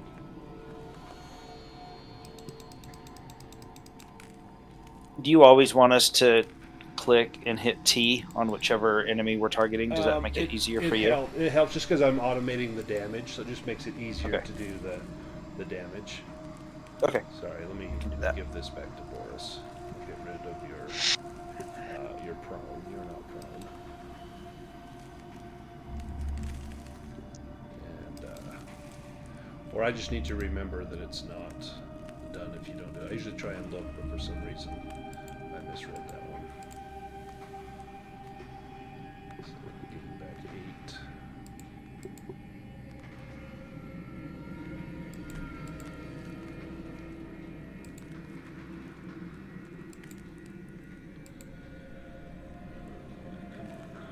One more. There we go. There we go. Okay. Well, let me assign that to this guy. I think that's going to finish him off. Oh yeah, yep, that'll do it. So the Ice Thrall drops from the blast of the fireball. That will end the combat. I need Aurelius to give me a death saving throw. You can try to rally yourself if you like before you do that. It'll be a will roll with the Bane. Otherwise, I need a death save. Oh, Well, 9 certainly lives. do. Nice. Okay. Yes. I've wanted to use that ability morbidly for a while. Yeah. What does that do? It does two things. One, when I'm making death saves, it gives you a boon just on a roll. So you'd have to use it multiple times if you do multiple death saves. But it just gives you a boon, which my constitution's 15, so that's pretty strong. Also, it helps you if you're falling. You can reduce the damage, fall damage. Okay. So Aurelius is bleeding out. Someone will need to make either a healing check. It's with a Bane unless you have bandages, or you could treat it with like a potion, or if we have magic, could do that as well.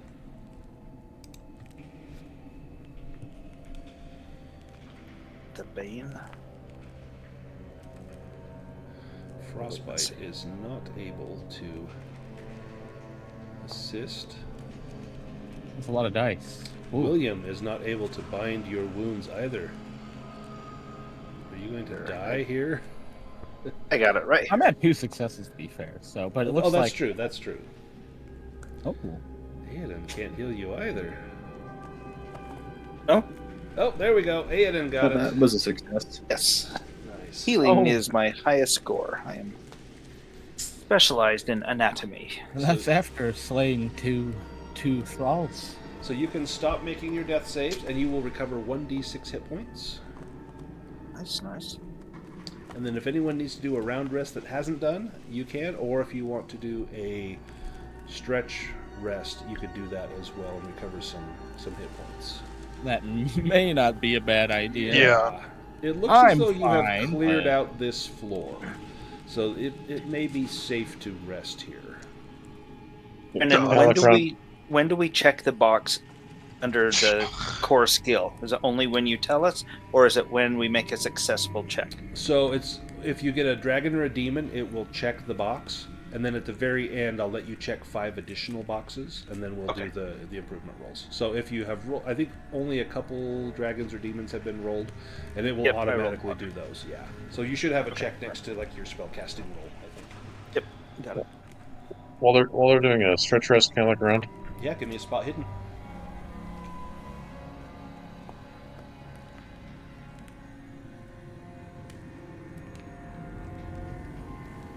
Stupid frostbite and their stupid sword stabbing the stupid cat.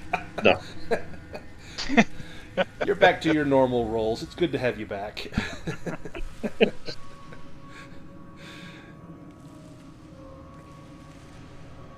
William has a bit more of a keen eye, while the rest He's got of the an group is eye resting. for piracy and robbery, not to mention rum and buggery. But you find a secret path, and this secret path looks like it would let you uh, bypass the stairs downstairs. It's a little passage that has been worn in the ice from running water, and you could try that path. It looks very slick, but you could try and sneak down there to avoid taking those stairs. You're not sure where it would end up. If you want to try and reconnoiter, you could, but again, it's going to be very slick trying to get down that little icy chute. Can I send the Raven down there to see Yeah, you sure if he can. can come back? He'll come back and like cap a number of times equal to the number of enemies he sees. It's He'll about come back like Morse code, just going yeah. crazy. Uh, Yeah. Give him the sedative. You send him down there, and this is perfect. Okay. The raven comes back after about a minute, and you see that it's got water on its feathers, and it's shaking its feathers, trying to clear this water off. Oh, did is this does this go underwater? The raven kind of looks at you curiously, and it starts to scratch at the ground with its beak, which you might recognize as a yes response. Oh, Give. don't Oh, go that way unless you can swim. yeah, it sounds like that might drop you into water, which could be bad. Yeah. Oh yeah, look at my plate mail armor and just move along. Is that a languages check with the Raven? Yeah, I think so. No. Maybe like What- like a beast lore or something. No, I think you have an unspoken bond where you would Yeah. know a yes and a no response, and it could answer simple questions like that would tell you that there is danger there. All right. I'll take one of the fish and put it aside for the Raven. Okay. So I guess the stairs is the only other place we got to go. Yep. And that's all we got left. Like are these frostbanes like any other broadswords or anything salvageable or? Yeah, so their gear looks old. It's not anything particularly special. It's not master crafted or anything like that. But they are fine weapons. You would have access to broadswords or small shields, and they're wearing chainmail. Now, some of the chainmail is pretty badly damaged and oxidized, but there's one suit of chainmail that you could salvage that would be in good condition. Anyone want a suit of chainmail? Oh, look at the duck. What does that give you? Banes on chainmail. It's armor 4. Let me see what the banes are. Evade and sneaking. There we go. I don't think William would weigh himself down with that. That'd be death in the ocean. I don't think it actually gives you a boon on swimming, but maybe it might. Plate armor doesn't say it does, but it does. So The rules of swimming say that chain and plate give you veins. I think you have to roll every round as well. You don't have. Yeah. It's not just like per shift. So it's frequent rolls. Down the stairs. yes. Yep. Push the cat forward. Don't trip on the blood. Let's go down the stairs. Let me pull some tokens out, and then I need to remember who had light, and I'll put your light back on. Ow! Ow! Sorry, my cat's clawing me. It was me. I had a torch out. I put my shield away to get a Where torch. did it just claw you? Because that sounded really painful. It isn't. She's like really going after me. She's getting my arm. I tried to hit the push to talk button, and the movement startled her. Do you need to Boris make a had death light. saving throw? So Boris and William and Aurelius had light. Yeah. Okay. Yes. Here's Aurelius. Let me get Boris down here with some light.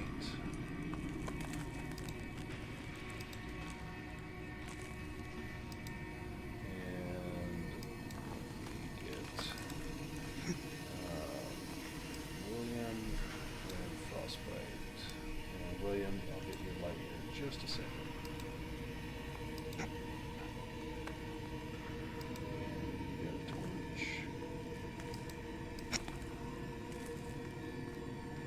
There we go. You can see there's a passageway that extends up to the north, or one straight ahead. William, peering into that room straight ahead, you see a circular table with books and a vellum map. The books appear to be in good condition and are bound in some sort of dyed hide. Do you examine these books? Yeah, William will pick up one of the books and probably hold it upside down and kind of look at it confused and maybe call for the wizard to inspect these. William's not one for reading. Give me a beast lore roll.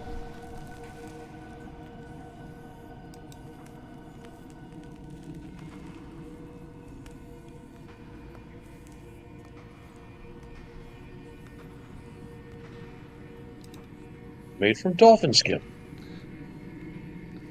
Hand me that book, you uneducated bumpkin. William's wiping his nose on the pages. Oh, hand that over. Aoden looks at it. Give me a beast lore and a languages roll, Aoden.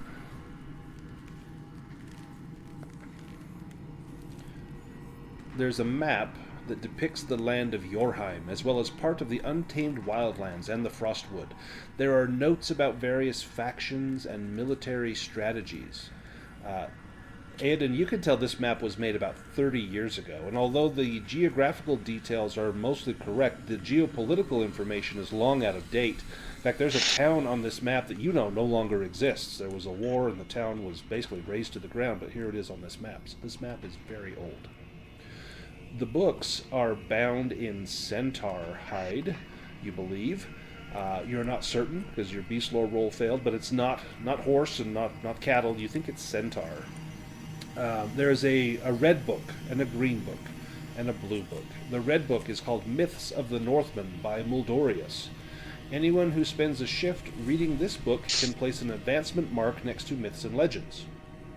There's also the green book, The Unseen Ways of Magic by Ember Whitedale. Only someone with skill points in a school of magic, so only Boris or Aoden, will be able to understand this book. And a magic user who spends a shift reading this book can place an advancement mark next to any magic school and learn a magic trick belonging to general magic. Then the blue book is called The Wishing Well by an unknown author. This book is written in Elvish, using Elvish script. Do we have an elf in our party? I don't think we do. No. With that languages roll, you know that it would take you some time to read this book, but you could place an advancement mark next to performance. Who would like the Myths of the Northmen by Muldorius? You could put a check mark next to Myths and Legends. Who would like the Unseen Ways of Magic? To put a check mark next to a magic school. Bearing in mind that I think Aoden already has a check mark in the magic school. And then there's like, is your elementalism already checked? Somebody rolled a dragon. Oh, wasn't that Boris? Maybe it was Boris. Maybe you both did. Somebody My rolled a Danish dragon, I think. My animism has a check. Does Aoden's elementalism have a check if you go onto your skills tab? It does not. So you would be able to check that box by reading this book. Boris already has a check mark, and then you could learn a general magic trick. I would say that Boris could as well, so you could both learn a new magic trick from general magic. Perfect. Someone can take the Myths of the Northmen, that will give you a check mark next to Myths and Legends, and someone can take the Wishing Well to get a check mark next to Performance.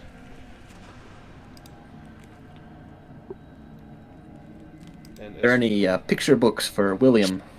There is a book called Go, Duck, Go, and it has a little duck, and he's walking down the hill and saying hi to all the other ducks. And it's your favorite book. This is like War and Peace for William. Yes, a very fine piece of literature right here. Sea duck. Sea duck walk. Sea duck get mad for no fucking reason. You're like, go, duck, go. So the magic tricks that Boris and Aoden can choose from, there is Fetch, which is basically like Mage Hand. You make a loose object within 10 meters float to you. Flick, you flick someone. The attack inflicts 1 point of damage and can shatter glass. Light, which makes light. Open and close, which is like knock, opens or closes an unlocked door. Repair clothes, you can fix your clothes. Or sense magic, you can sense whether the place you are in or an item you are holding is affected by magic, and if so, what kind of magic. Does Boris and Aedan know what magic trick they would like to learn? Yes, I do. What would Aedan like to learn? The one that's like detect magic. Sense magic. Let me put that on your character. What about Boris? I'll take fetch. Fetch, excellent. Good. Get these on here. And then you'll have access to these after the adventure. It takes you like 15 minutes to learn it. You don't have. It's not like learning from a scroll. You don't have to make a roll to try and learn it. You just read it and you're able to learn it. So there's sense magic for you. And Boris has fetch. Drop that on your sheet. There we go. Perfect. And did someone take the performance book and someone take the Myths and Legends book? I'll let you guys decide.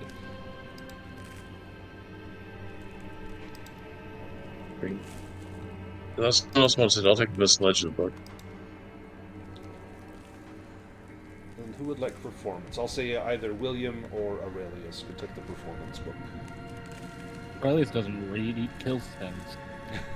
I think William would Perhaps probably it has do some sea shanties in it that I can learn. It's very likely.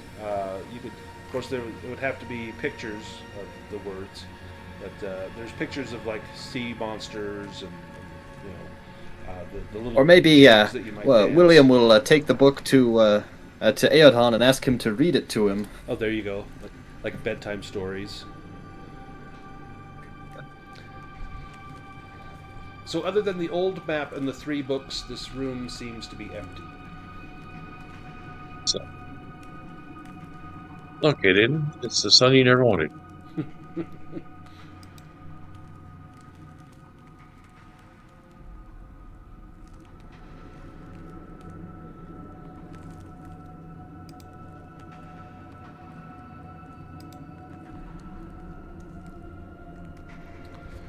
You see a long passageway up to the north. There's a T intersection at the end. There's stairs to your right, Aurelius, as well as stairs at the far end that lead down to the right as well. We have a decision.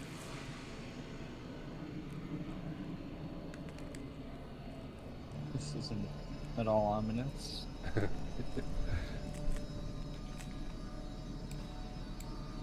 So it's kind of fun. I can see the whole map, but I can also click on your token and see what you see. It's kind of fun to go back and forth and see who exactly can see what at what point. Oh, they both open up into a big hall. Yes, Oh. a very large hall. And let's pause it right there. This is no ordinary hall. For the rest of your life, you will never forget this moment when you first lay eyes on the terrible phantom before you. He sits proudly on his throne wearing full military regalia and a golden crown, with 2 undead shield maidens at his side. Post an image. You won't forget this for the rest of your life because that's the next minute it's or going to so. be like 5 minutes, if that. When he stands up, his joints creak like rusty hinges, and a sneer comes over his dried-out lips. I have waited for decades for someone to challenge me. I am filled with unquenchable hatred. I long to get to shore to seek vengeance for the injustices I was made to suffer. I think nothing of slaughtering you, of ending your life. So let's have at it. And he rises up, his great and terrible morning star hanging down. Let me pull us into combat.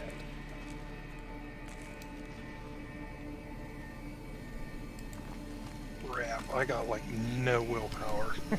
I was gonna say the same thing. It'll be fine. It'll be fine. Let me shuffle the deck before we get started here.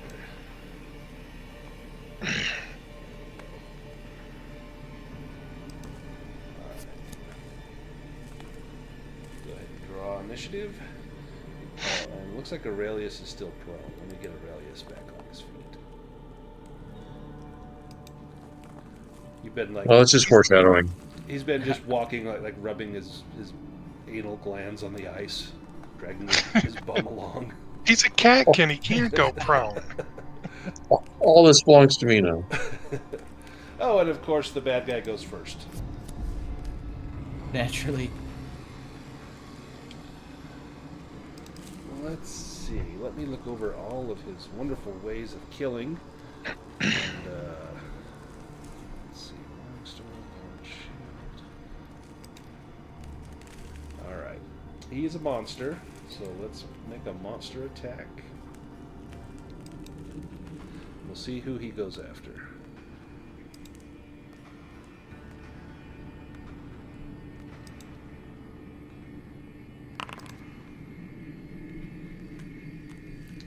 Mighty Blow.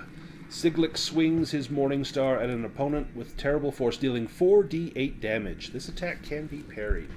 I'm going to say 1-2 William, 3-4 Aurelius, 5-6 Boris.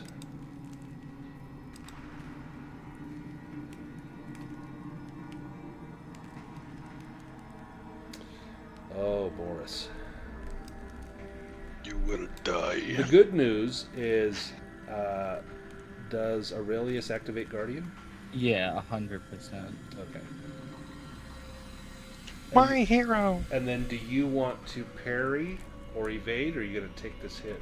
That was my next question, is if I could parry after Guardian. I would definitely parry. Yep. I think it should be this attack better be parried. Yeah, so you can parry.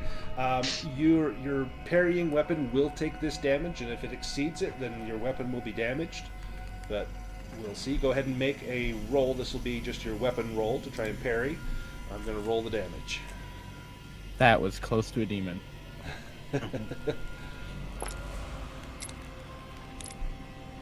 Nice. And parrying with your shield is much better because that can take 18 points of damage. And so you take 11, which is not enough to exceed it, but the blow just shivers your arm as that Morning Star rails against that shield. And no sooner does he strike that blow than his Ice Maidens rush to support him. And 1, 2, 3, 4. Mm. And this will be on Boris. Do you activate Guardian again? Yeah, yes. Okay.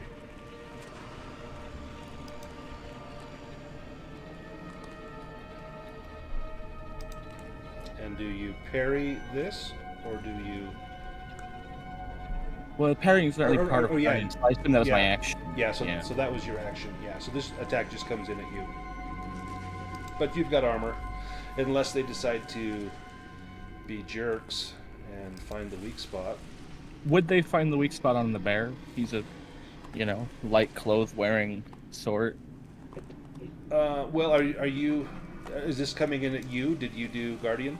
Well, I kind of just assumed when you use Guardian, they're attacking the bear.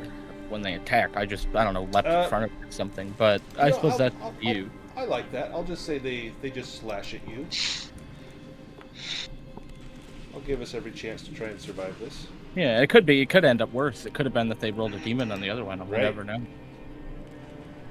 Well, here's the damage. Mm-hmm.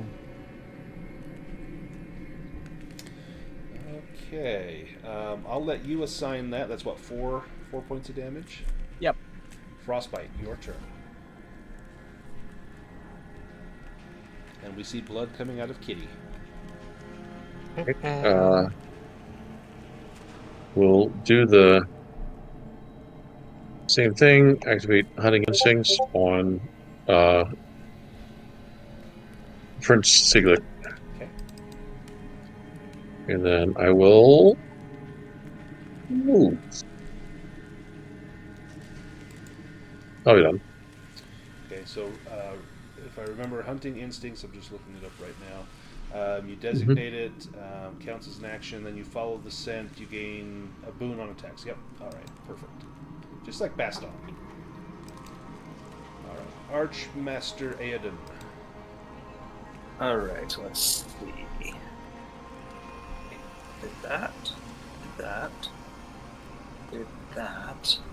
Did. Oh, there we go.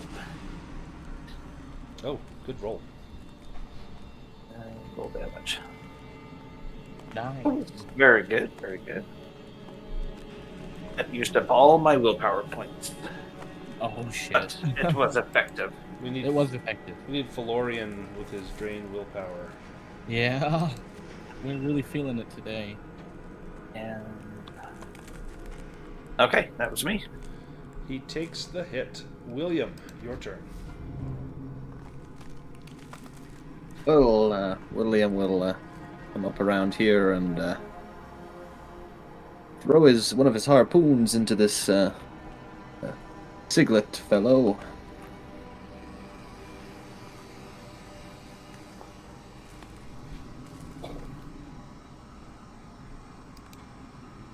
Roll damage. And this is not a magical harpoon, so he's only going to take half damage. And with William his- thinks it's magic. With his chainmail armor, it doesn't seem to have much of an effect at all. It has felled many whales. Prince Siglet. Were the whales wearing chainmail? The one was, but he was pretty Well, slow. they might have been. Sweeping attack. Oh, Oh, man. Damn. Okay, sweeps his Morning Star in a deadly arc. All opponents within 2 meters, which is Boris and Aurelius, suffer 2d8 damage. This attack can be parried. Boris, you can parry or evade this. Aurelius cannot. Aurelius has used his action. I will evade. Okay, give me an evade roll. what?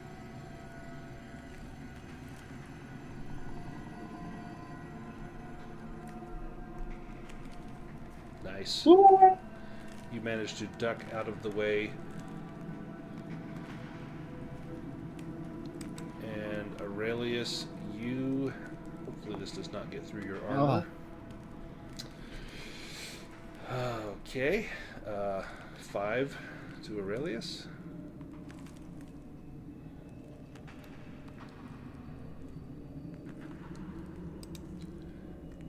And then it would be Aurelius' turn, but you used your action to parry. Go to Boris. Oh, Aurelius is down. Aurelius is down. Yeah, so I will Oh, make then that. you need to make a death save. And Boris, you can move, because your evade was successful, if you want to move 1 square before your action, you can.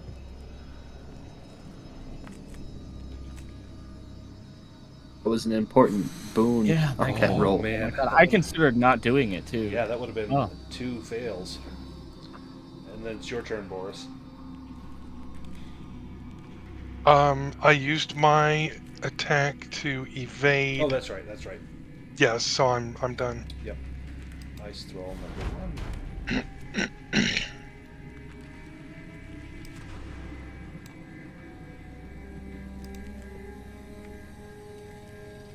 Goes after Frostbite. Sure.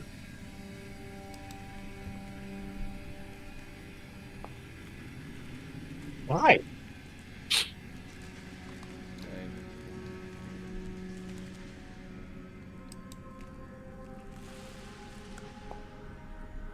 Ouch. Ow. Yeah. If you've got armor, it will reduce that. Yep. Which I have just enough armor that I'm not down. Nice.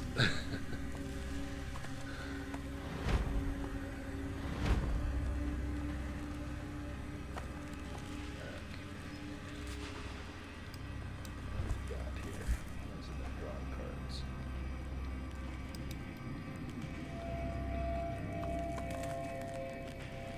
It shuffled and then it unshuffled. There we go.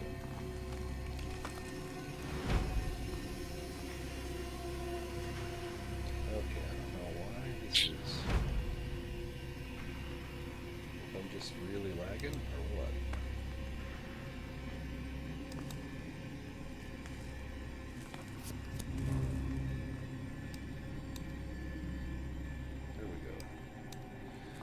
Okay. Shoot. So, Boris, you are up first. He's unassigned, actually. What's... Is he? Oh, no. Yeah. Why didn't I draw? Yeah, hang on, Boris. You might not be up first. I think that's what happened with Yeah, Frost. that's what happened before. Prince Siglik is up first.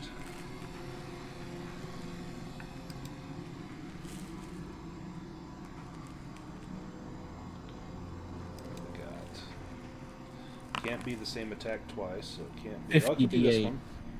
Siglet lets out a horrifying scream which cuts through his opponent's souls. Everyone within 10 meters, 2, 3, 4, which is everyone, make a fear attack. So that's a will roll. If you fail, then you will suffer a fear attack. Oh, darn. See, Aurelius doesn't have to make that Always roll, with that. so Yeah. that's fantastic. Oh, well, good. And I made it well, and a dragon, too. So, that that just goes to show that I really use my luck in the 9 weirdest lives, times. yeah. Anyone... Oh, so Frostbite does not suffer this. The only one that did was it Boris? No, William. So William takes will takes suffer. the scared condition. That could have been a lot worse.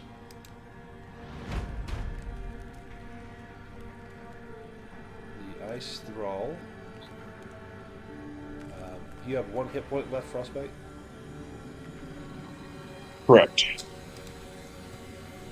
The Ice Thrall is coming in.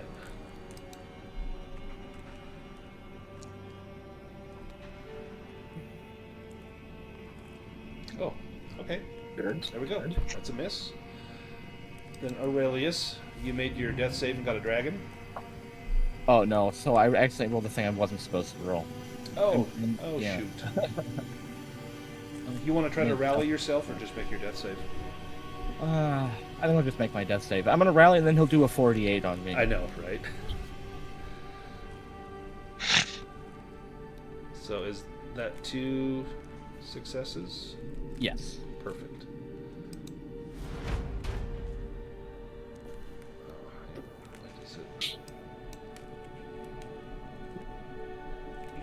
You know, I've never been a part of a TPK before. Well, today might be your chance. We're fine. This guy probably has like 64 health. Play Mothership with me sometime and you'll be part of a TPK. Oh, you have played Mothership with me. And you survived. Wow. Twice. Yeah. Wow. No, I didn't. I died. Hand of Death. Siglik raises his hand in a gesture that causes an opponent within 10 meters to be flung back 2d4 meters through the air, landing prone. It inflicts the same amount of damage and cannot be dodged. William, do you want to evade this? Oh, I'll let him. It's dodged.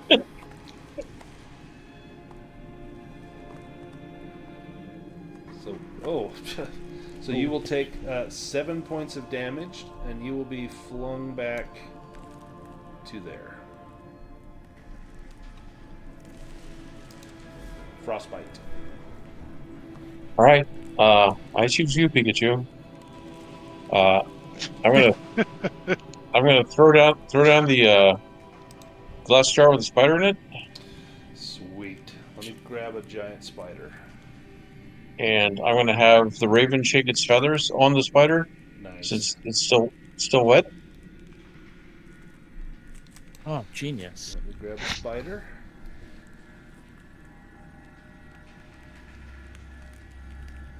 Giant spider.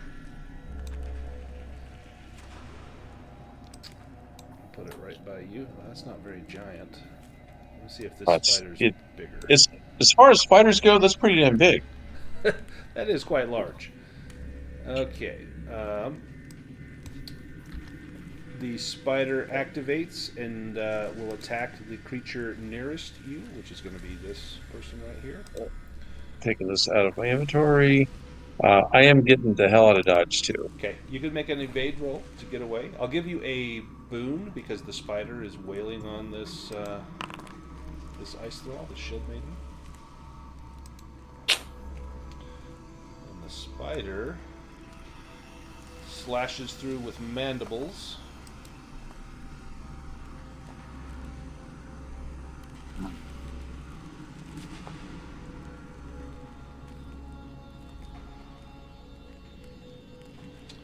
10 damage. Nice.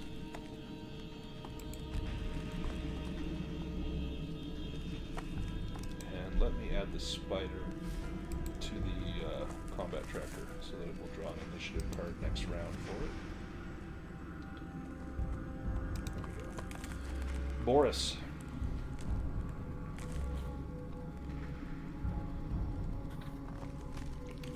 Don't know what to do.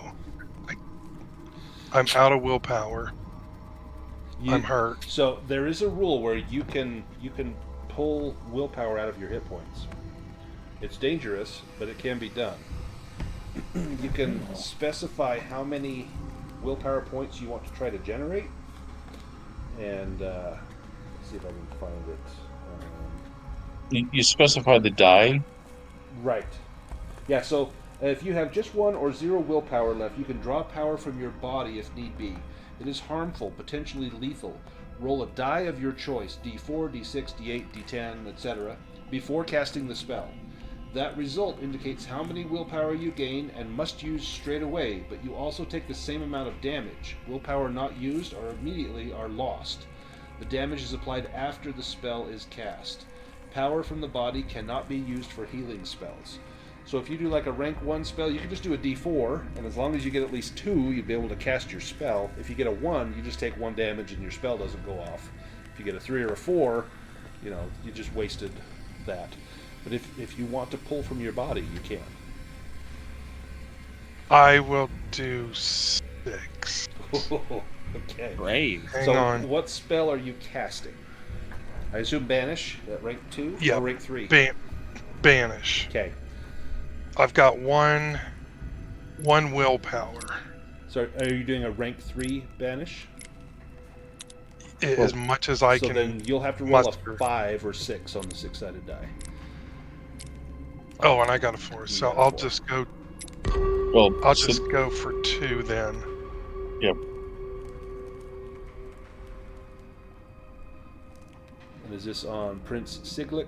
So Oh. normally you would not be able to cast that spell because you didn't generate enough willpower, and you'd still take the hit. But because we're about to get our asses kicked, I will let it happen.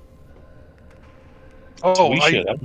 I pulled 4, But you would so that should have gave. don't you need 6? Because didn't you say you were doing it at rank 3 or level 3? No, I said 2. Oh, 2. Oh yeah, then you have enough. Yep. Yeah. So you'll take Yeah. 4 hit points of damage, and then you will be able to cast that spell at rank 2. Okay. And Banish 2. Still says I don't have enough willpower. You get to manually add it. Yeah, manually with right click will Okay. add willpower. Here we go. And then you can cast it. And then just manually reduce your hit points as well. Nice. Son of a. Oh, shit. That is just great. Is this on Siglik or on the Ice Thrall? Siglik. Has he not taken any damage? Oh no, he's taken damage. Has he? Oh. Yeah. And then Like, I'm Yeah, gonna, I blasted the him with fire. Yeah, you did a That's pretty right. good fireball, yeah. and then I'm gonna use the rest of my movement to back out. Okay. You'll need to make an evade roll so that the Ice Thrall doesn't get a free attack on you.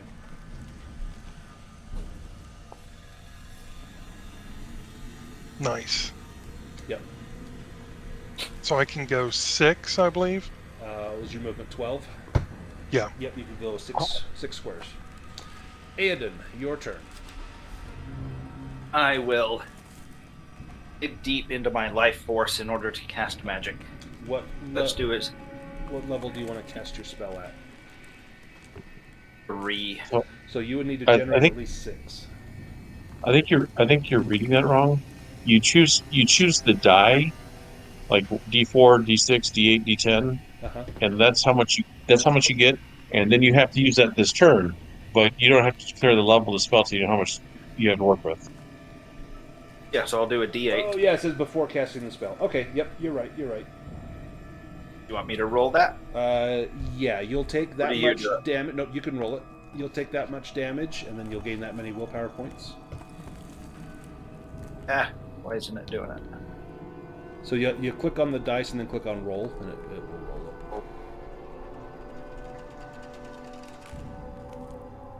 it. Sorry, hold on. Or you can do /R space 1d8, and it should roll that as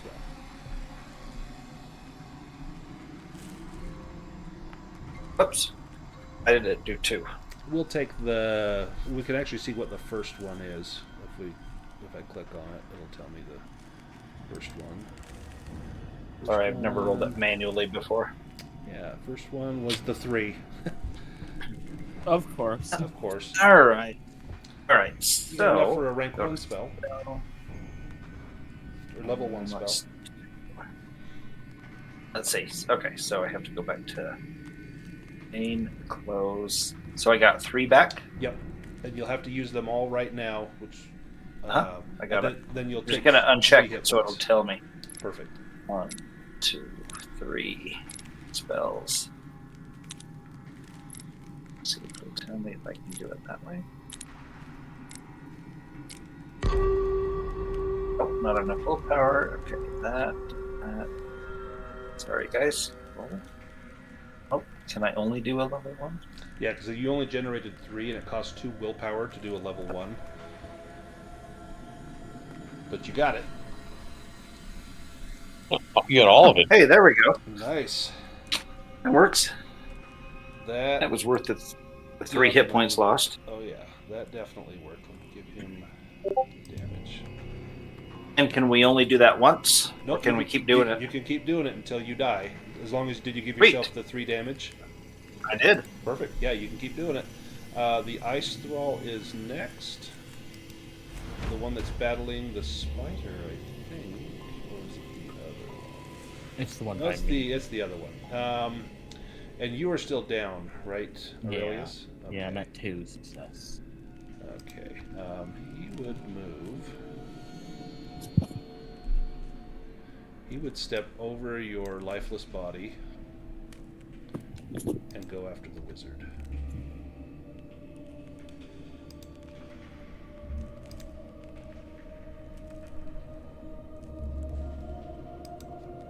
Or I say she would do that. Then William, you will be up next. Oh, failed on the wizard. That was lucky. William, your turn. That ice thrall up there fighting the spider has taken some damage. You can also see Prince Siglik. You cannot see the other ice thrall from there. Now you can see the other one. Oh, yes, I will run up here and say, "Hark, Siglik, and may Neptune strike you down or strike you dead." And I will. And he asks if you liked his lobster. No. And I will hurl my harpoon at him. Excellent. And I will. I'm ill-tempered. I don't like him, so I will get a boon on that.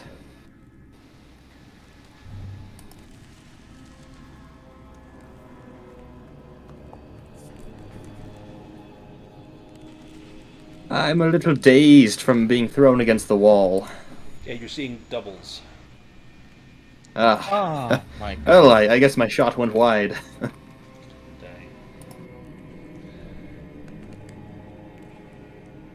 You don't always strike the whale on the first throw, or the second. Let's go to the next round. To be fair, Prince Siglik isn't as big as a whale. It's harder to hit. That's true. Alright, Giant Spider already acted, so now it should give the spider initiative.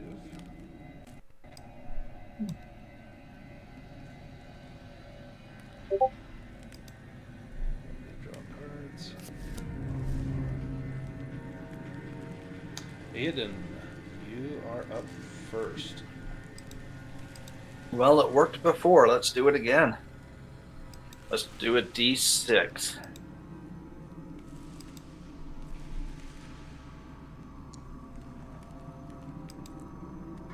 4, so I'll take 4 damage.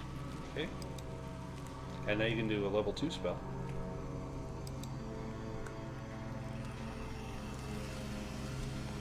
Go to spells. That. Level 2. Sweet, sweet. No. Okay, here we go. Here we go. Let's do it. Cool. Come on, come on. Yeah. 15 fire damage. Dump this on there.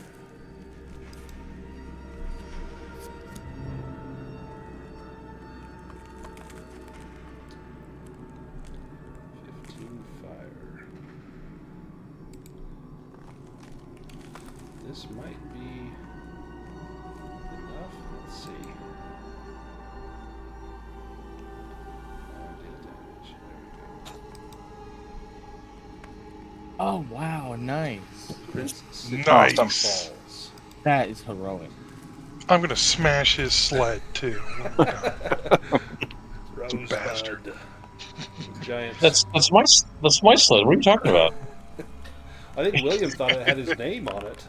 In fact, he carved a little picture of a duck in there. The spider. Yeah, I think that's William's sled there.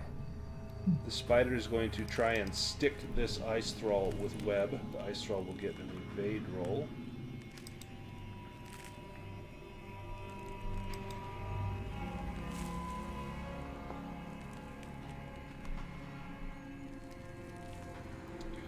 And the ice thrall is stuck. So this one up here, we restrain it. We just might live, guys. Oh, William, your turn. Well, I will approach this ice thrall and stab them with a harpoon.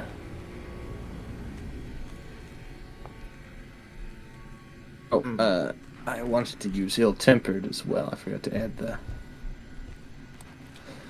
thing. Let me, Re-roll that attack. yeah, add my boon. Sorry. Nice. Yay! There we go.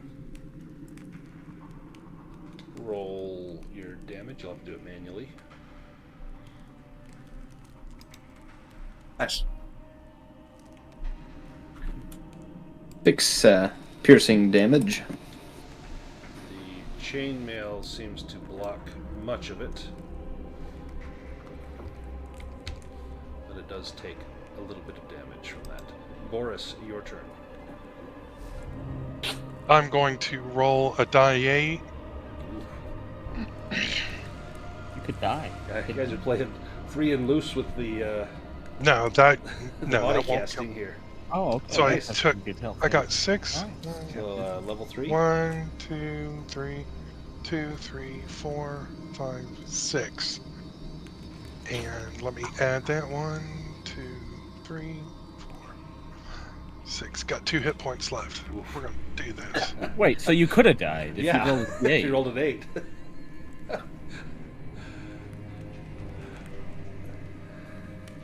Nice. Well, go big or go home, I guess. Oh yeah.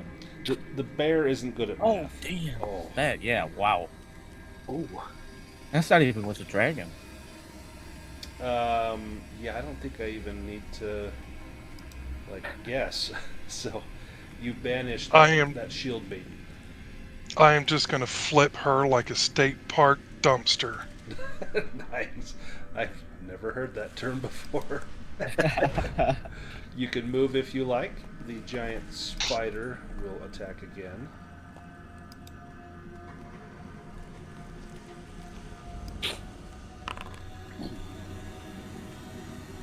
A ramming attack.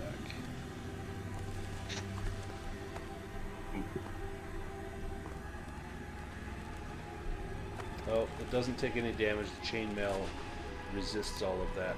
Frostbite. Is it still knocked down from the ramming attack? It is knocked down. It just didn't take any damage. Okay. So it is prone, so you'll get a boon and can do an additional 1d6 damage if you can hit it. Yeah, but I gotta get all the way over there. Okay, there we go.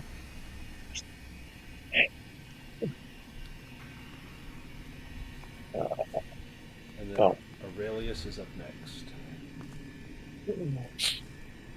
So get a boon and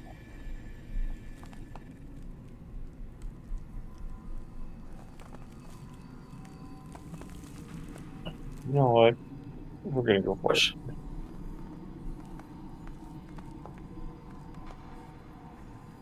Yeah, I'm not ready to go with swords. Well, it was a good idea. Well, Aurelius. I forgot I was also exhausted. Right, that makes it a little tougher. That 9 lives has been invaluable. Yeah, it's only 2 willpower as well. That feels Wow. pretty generous. So you escape and That might recover actually 1d6 hit points. You got That's all your successes, so you can roll that d6. Nice. Yes. Nice. It gets to go next. So even if I could move, I'm not. But you know. The ice thrall will stand, but it is still restrained. Can it stand if it's put to the ground? I'll say it has to make a strength roll I'm because I'm it good. is Yeah, I feel- stuck. Because there's webs over there. I'm going to say it just has to make a strength roll to be able to stand. Which It does say it takes a strength roll to break free with a Right. bane, but I think that's more PC thing because it says others can help. I'm not gonna help. You don't Yeah, I help was it. gonna say I don't recommend helping. No. Needs to roll a 12 or lower. Damn. He does. Okay, so it gets loose, but that is its action. It is now unrestrained.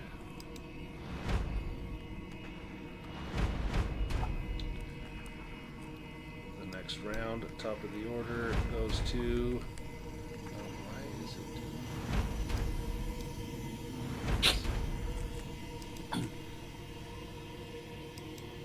For some reason, it keeps asking me to choose initiative cards, and I don't know why. On my screen, I don't see another enemy. Is there another enemy? Just the guy up there at the top. Okay. He's just not on my screen because of the fog of war. Oh, sorry. Let me draw cards for these spiders. There we go. Okay, Boris is up first. Oh, hang on. Boris doesn't have a card. Why does it? This might Oh, be now I'm dead last. This might be a bug with the updates. Aiden, you're up first. All right. So In fact, that thing's probably on the other side of the pillar, so if you move, you'll see it. Yeah. You move up and you'll see it. okay, why is it not? Sorry, I checked something. If you hit space, I think it will move wherever you've marked. Like if you extend Oh, yeah. that measure tool. then Okay, I so think that's it will move. spider. Okay. All right, we're gonna go for it. The spider's mine. Okay, how do you? Yep. How do you do? Okay, I'm gonna whack it with my Your staff. my staff.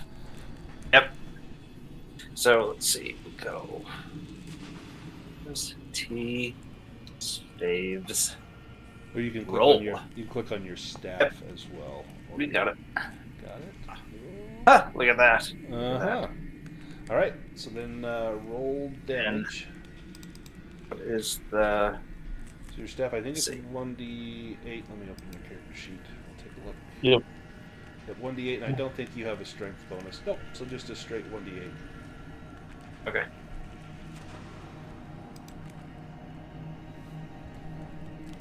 Okay. Whack. Oh, and its chainmail blocks all of that. But you hear a resounding crack as your staff smashes into it. It is. Let's see, that was Aiden's turn. The Ice Thrall. It's been going after the spider. Would it still? 1-2 frostbite, 3-4 spider, 5-6 Aeon.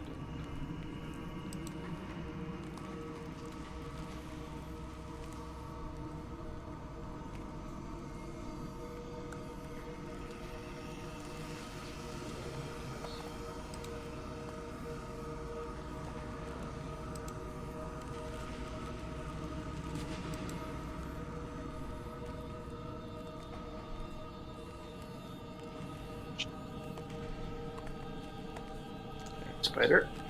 Yep, it will be the spider.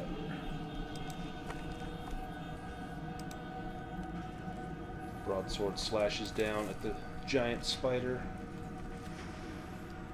slashing at the eyes, trying to blind it. Is it smart enough? Is it smart enough to evade? The spider, No, it's it got, doesn't matter. yeah, wouldn't matter. It probably would not until it felt the sting. William, you're up, and then Frostbite. Oh, William will run around this pillar. There you go.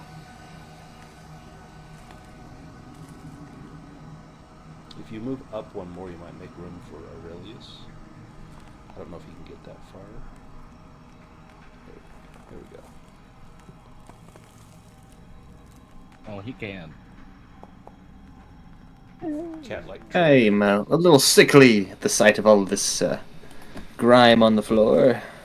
Your Mariner's pretty terrible with that harpoon. You sure he's ever actually stuck a I wheel know. with it? Well, he thinks he has. He doesn't have very good eyesight, so who's to say? What does he need? Little glasses or a monocle? Nice. 6 damage. He will actually feel that as the blade twists down inside the ribs. Frostbite, your turn.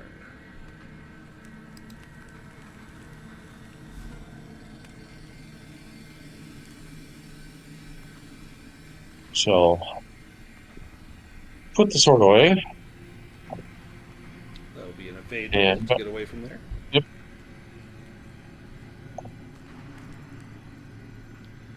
You're gonna have a little hand crossbow action.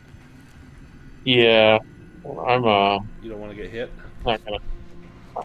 Not again. Once was enough.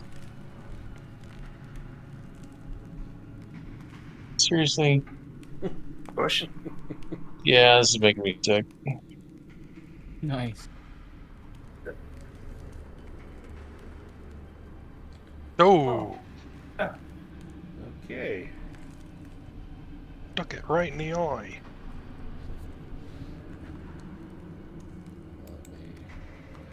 It's gonna feel that one. Let's deal that damage. Nice. Nice. And that is it. And Aurelius, you're finally back up on your feet. You charge forward, slashing your sword at all the dead things. Oh, well, we won. I knew I'd do it. In fact, Reginald probably didn't see the crossbow bolt come in, William, so he probably is going to stand triumphantly over this dead thrall, thinking that it was his harpoon that dealt the final blow. Do we want to hurry and scan the room? Yeah, give me a spot hidden. You notice, without even succeeding on the roll, that Prince Siglet had a crown upon his head. That crown looks to be made of solid gold, probably worth at least 100, if not 120 gold coins.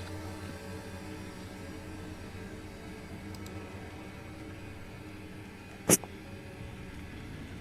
roll. Nice.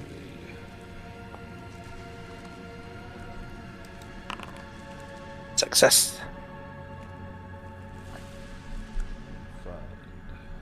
Find 40 silver coins in a small pouch at his waist. You also find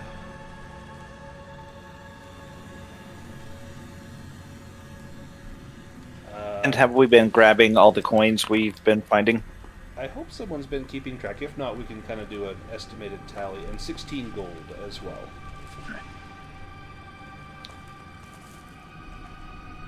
To the William west, seems to recall something like 1,000 gold or so. Yes, I remember that too. Yes. maybe 1,000 silver. That's more like it. You can hear the sound of dripping and trickling water coming from the west. Your bird, Frostbite, is looking over there nervously as though that is where it got wet. Wow. Do you think we could safely crash here? This would likely... Well, do you want to go check out that dripping, rushing water sound? Yeah, well. Yeah, might as well. So you can see a pool of seawater here, and you know that this level must be below the sea level.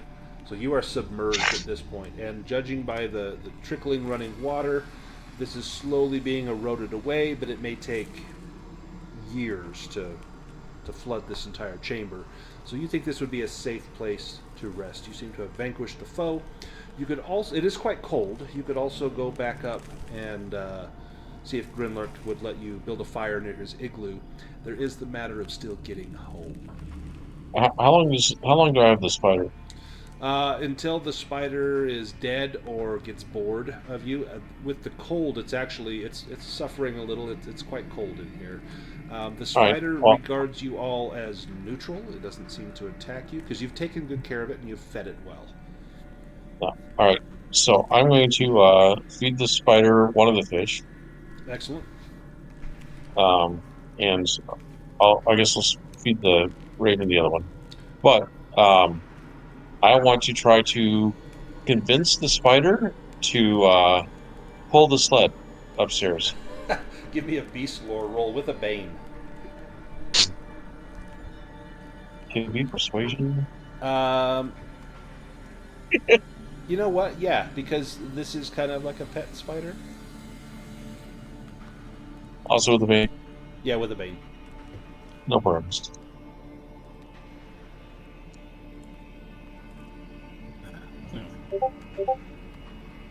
Oh, it's disheartening when the spiders don't listen.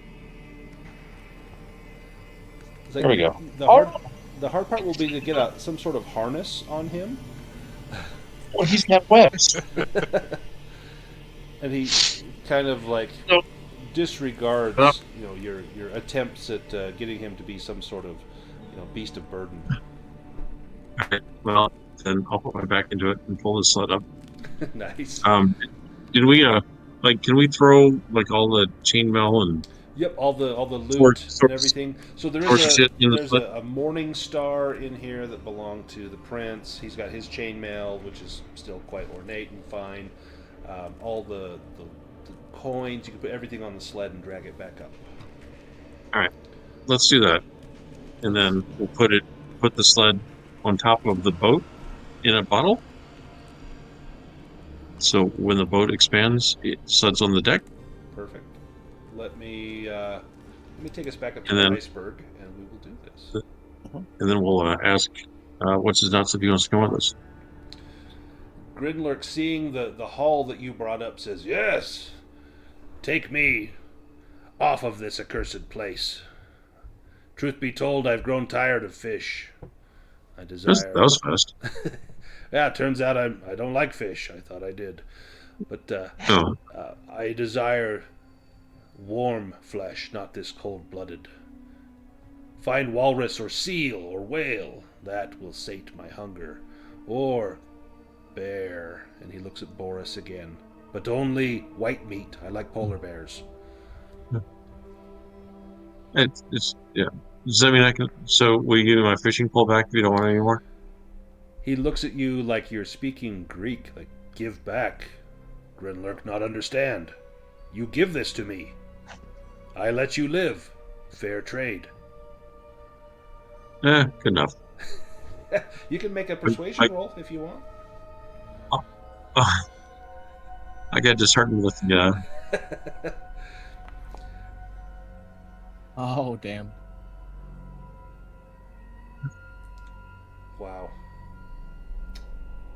Fine. Exerts your charisma things. So. Frostbite once rolled a dragon with a bane. He rolled 2 dragons. Oh, wow. Yeah, it was crazy.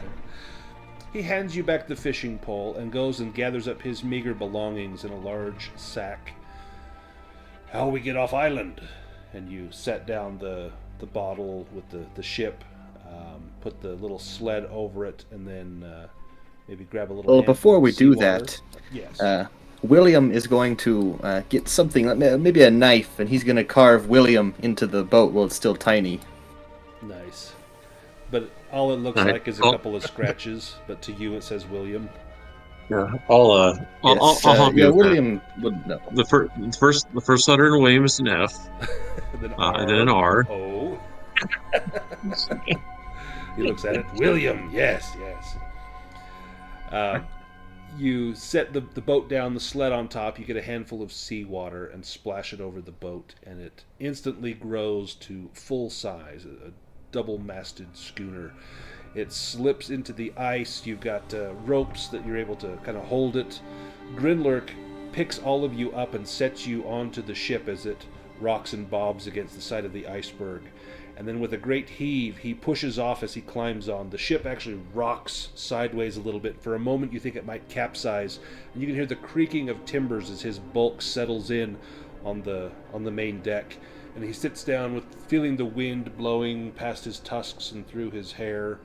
His nostril hairs all a-quiver with the breeze. He sniffs the air. "Whales, that way!" And he points off to the east, which you know is also the direction that you will find the port to which you were headed. William, give me a seamanship roll as you tack the sails and prepare to bring this vessel into a safe passage. And especially get it away from the iceberg. Wow, what a selection there. Do you want the dragon? Do you want the demon? Let's take the dragon.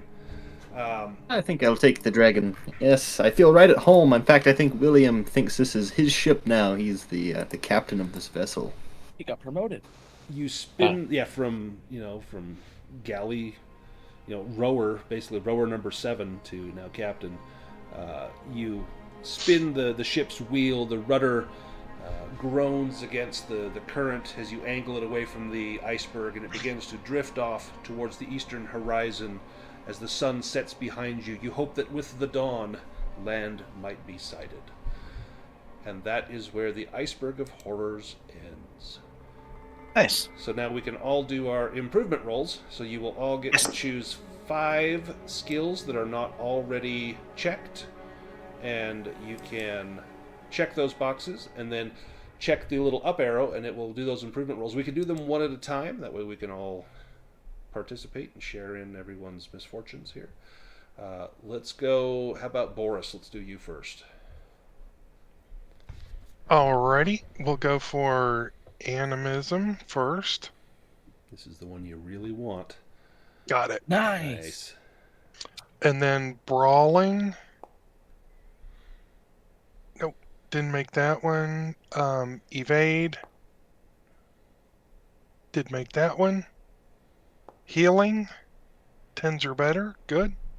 And I want to go Myths and Legends. It's asking me if I want to train and skill. I have no idea. Let me take a look. They made some, like I said, they just had to update to this system. I'm already noticing issues with the initiative. Let me see. It says you are marking sneaking for advancement, but you have advanced fewer skills than your allowed number of trained skills. Yeah, you can skip that. Do I just hit train? I think you're already trained in sneaking. I have 5 in it, but it won't let me upskill. If you do know, what does it do? Let me see. Oh, okay. I just had to hit mark. Okay, so that stinks on ice. And I will also try stabs. Oh, that was like an 18 and went to 4. Got stabs. Good. There we go. Sweet. Let's do Aoden next. All right, we got Beast Lore. You want to roll above it? Yeah, you want to fail these rolls. So the better And you healing. are, the harder it gets. Oh, there we go. Healing. Very good, very good. And it will automatically Languages. update that. Nice. Good. Myths and Legends. Yeah. Man, them dice are hot. Yeah, this is how you want to roll for this part. If you can get a skill to 18, you'll get a heroic ability.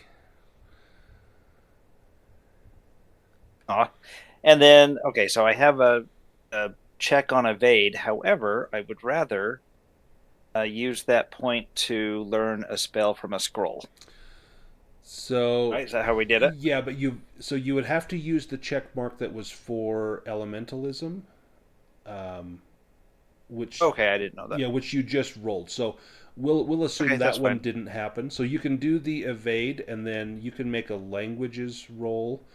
And if you pass that languages roll, not an improvement, just a regular roll, then you can learn the spell from the scroll. Okay, so do languages. Yep. Okay, got it. Nice. Okay, succeeded. Okay, so what spell was it? Flight.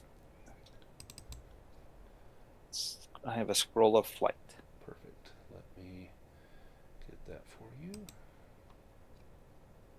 It's like a level 3 mentalism spell, isn't it? Yeah, so you may not have access to it. So that's one you would need to have the mentalism skill, which you don't. So this is essentially going to be a Okay. single use item for you. So you'd be able to use the scroll like you were casting that spell, and then it would be expended. And where do you see that? Just so I So know. if you like right click on the scroll, and then it'll have like Huh? details and description. If you click on description, Got it. it will tell you kind of what it does. So if you to cast this, you need to have like that school of magic, and right now there's 3 schools. There's animism, elementalism, and mentalism. So you'd have to be trained in mentalism to learn this to cast it multiple times. But anyone can cast it off of the scroll, and then the scroll gets used up. So you wouldn't actually be Okay. able to learn that one. Do you have another? Okay, because I just see scroll? where it says requires a languages or mentalism roll to identify the spell on the scroll. I Yep. just don't see where it says you have to have mentalism to learn the spell. So that's just part of like just in the rules where it talks about magic. Like Okay, you have yeah, to that's have fine. that school. So yeah.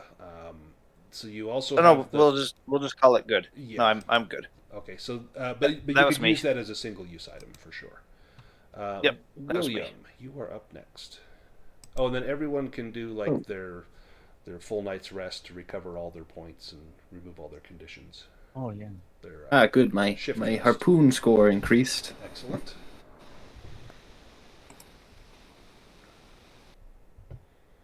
Nice. Oh, there we go. You rolled so many 11s that actually is super huge for I you. know.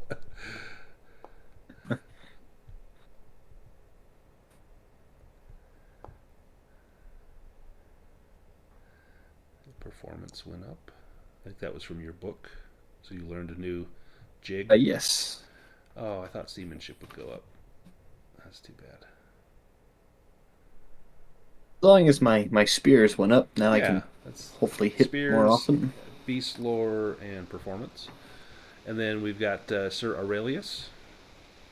Yeah, okay. I mean, I've been going with a lot of low-level skills just to really soothe the ego and see a lot of successes. Now, what, you're going to roll a bunch of dragons? Yeah, of course, I always do swords, and that time it paid off. That's Nice. ideal. He is a cat, so acrobatics feels fitting. Oh man, I'm doing pretty good. Yeah. Nice. Well, So can't for- win them all, but Oh, that's say, the one close. of the least. So yeah, I'm happy. Yeah, you'd Jeez. improved everything but that one. Swords is huge. And then last will be Frostbite.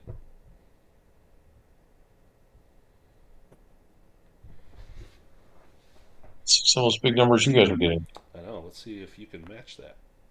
Nice. Ooh. Oh, that's big. There we go. Nice. Evade up to 17. Whew.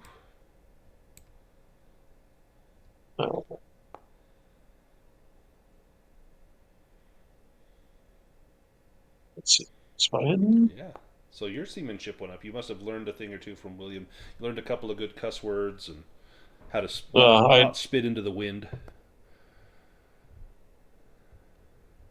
Uh, not quite. Not quite there. And finally, What's your bow skill? 16? the bows and crossbows are both 15. Oh. In case I ever come across a bow I'd rather have rather than my hand crossbow, but Yeah. neither one left. Neither one went up, so. Did anyone want chainmail or broadswords? If not, we can sell them. Oh, also, I've got 2 sets of plate armor. I think that's from the Hag's Hut. I never sold those. I think we would Yeah, they're probably worth a lot do of that money. if that's what you're doing. Yeah, I forgot. And a two-handed axe. Just Not funny, but so just a question: if Aodhan wanted to use that spell learning, could he like buy a scroll from the shop now that we have gold and learn it Yeah, that so way? if you can find a shop that sells it, so you and I, Henrik, kind of talked about that. So what did we say? A scroll with a level 1 spell, if you could find it there, was what, 150? Did we say, or 100? Yeah, 150 for like a level. I think it was 100 for level 1 spell, Yeah, 150 for level 2 spell, and 200 for level 3 spell. right. And that's if they have access to it, but that would be the rough prices. So money wise, in fact, you have 3 suits of armor, Aurelius. do I? Yeah, You have I'm ornate plate and then wearing one. 2 other Yeah, sets well, of I'm wearing plate. the ornate. But yeah. Yeah, that's like 1,000 gold right there, just in your plate Yeah. armor. I started up this game and I'm opened my inventory. I'm like, damn. Yeah, man, they're breeding like rabbits. Um, with the items that you found, the gold and the loot, it's going to be roughly 105 gold pieces each. And we would make it to a town. All adventures like this end in a town somewhere, at a tavern probably. But there is a shop if anyone wants to do any shopping. You can open up the gear section if you go to the journals tab. It should have under player reference. There should be all the gear. It'll have prices. If you want to try and get a deal, you can make a bartering roll, and then get a good deal on. Actually, do I not have the gear on there? Oh, I'm pretty good at bartering, actually. Well, I'm moderately good at it. I've Yeah, got I mean, melee and I'm ranged great. weapons. Don't you get a boon with your armor? Your Just because I think your charisma, armor gives if you a the boon on GM finds it charisma. Yeah, appropriate, your ornate armor. Yeah, I mean, I am a knight. I would probably be pretty, I've got an aura. My glorious bird.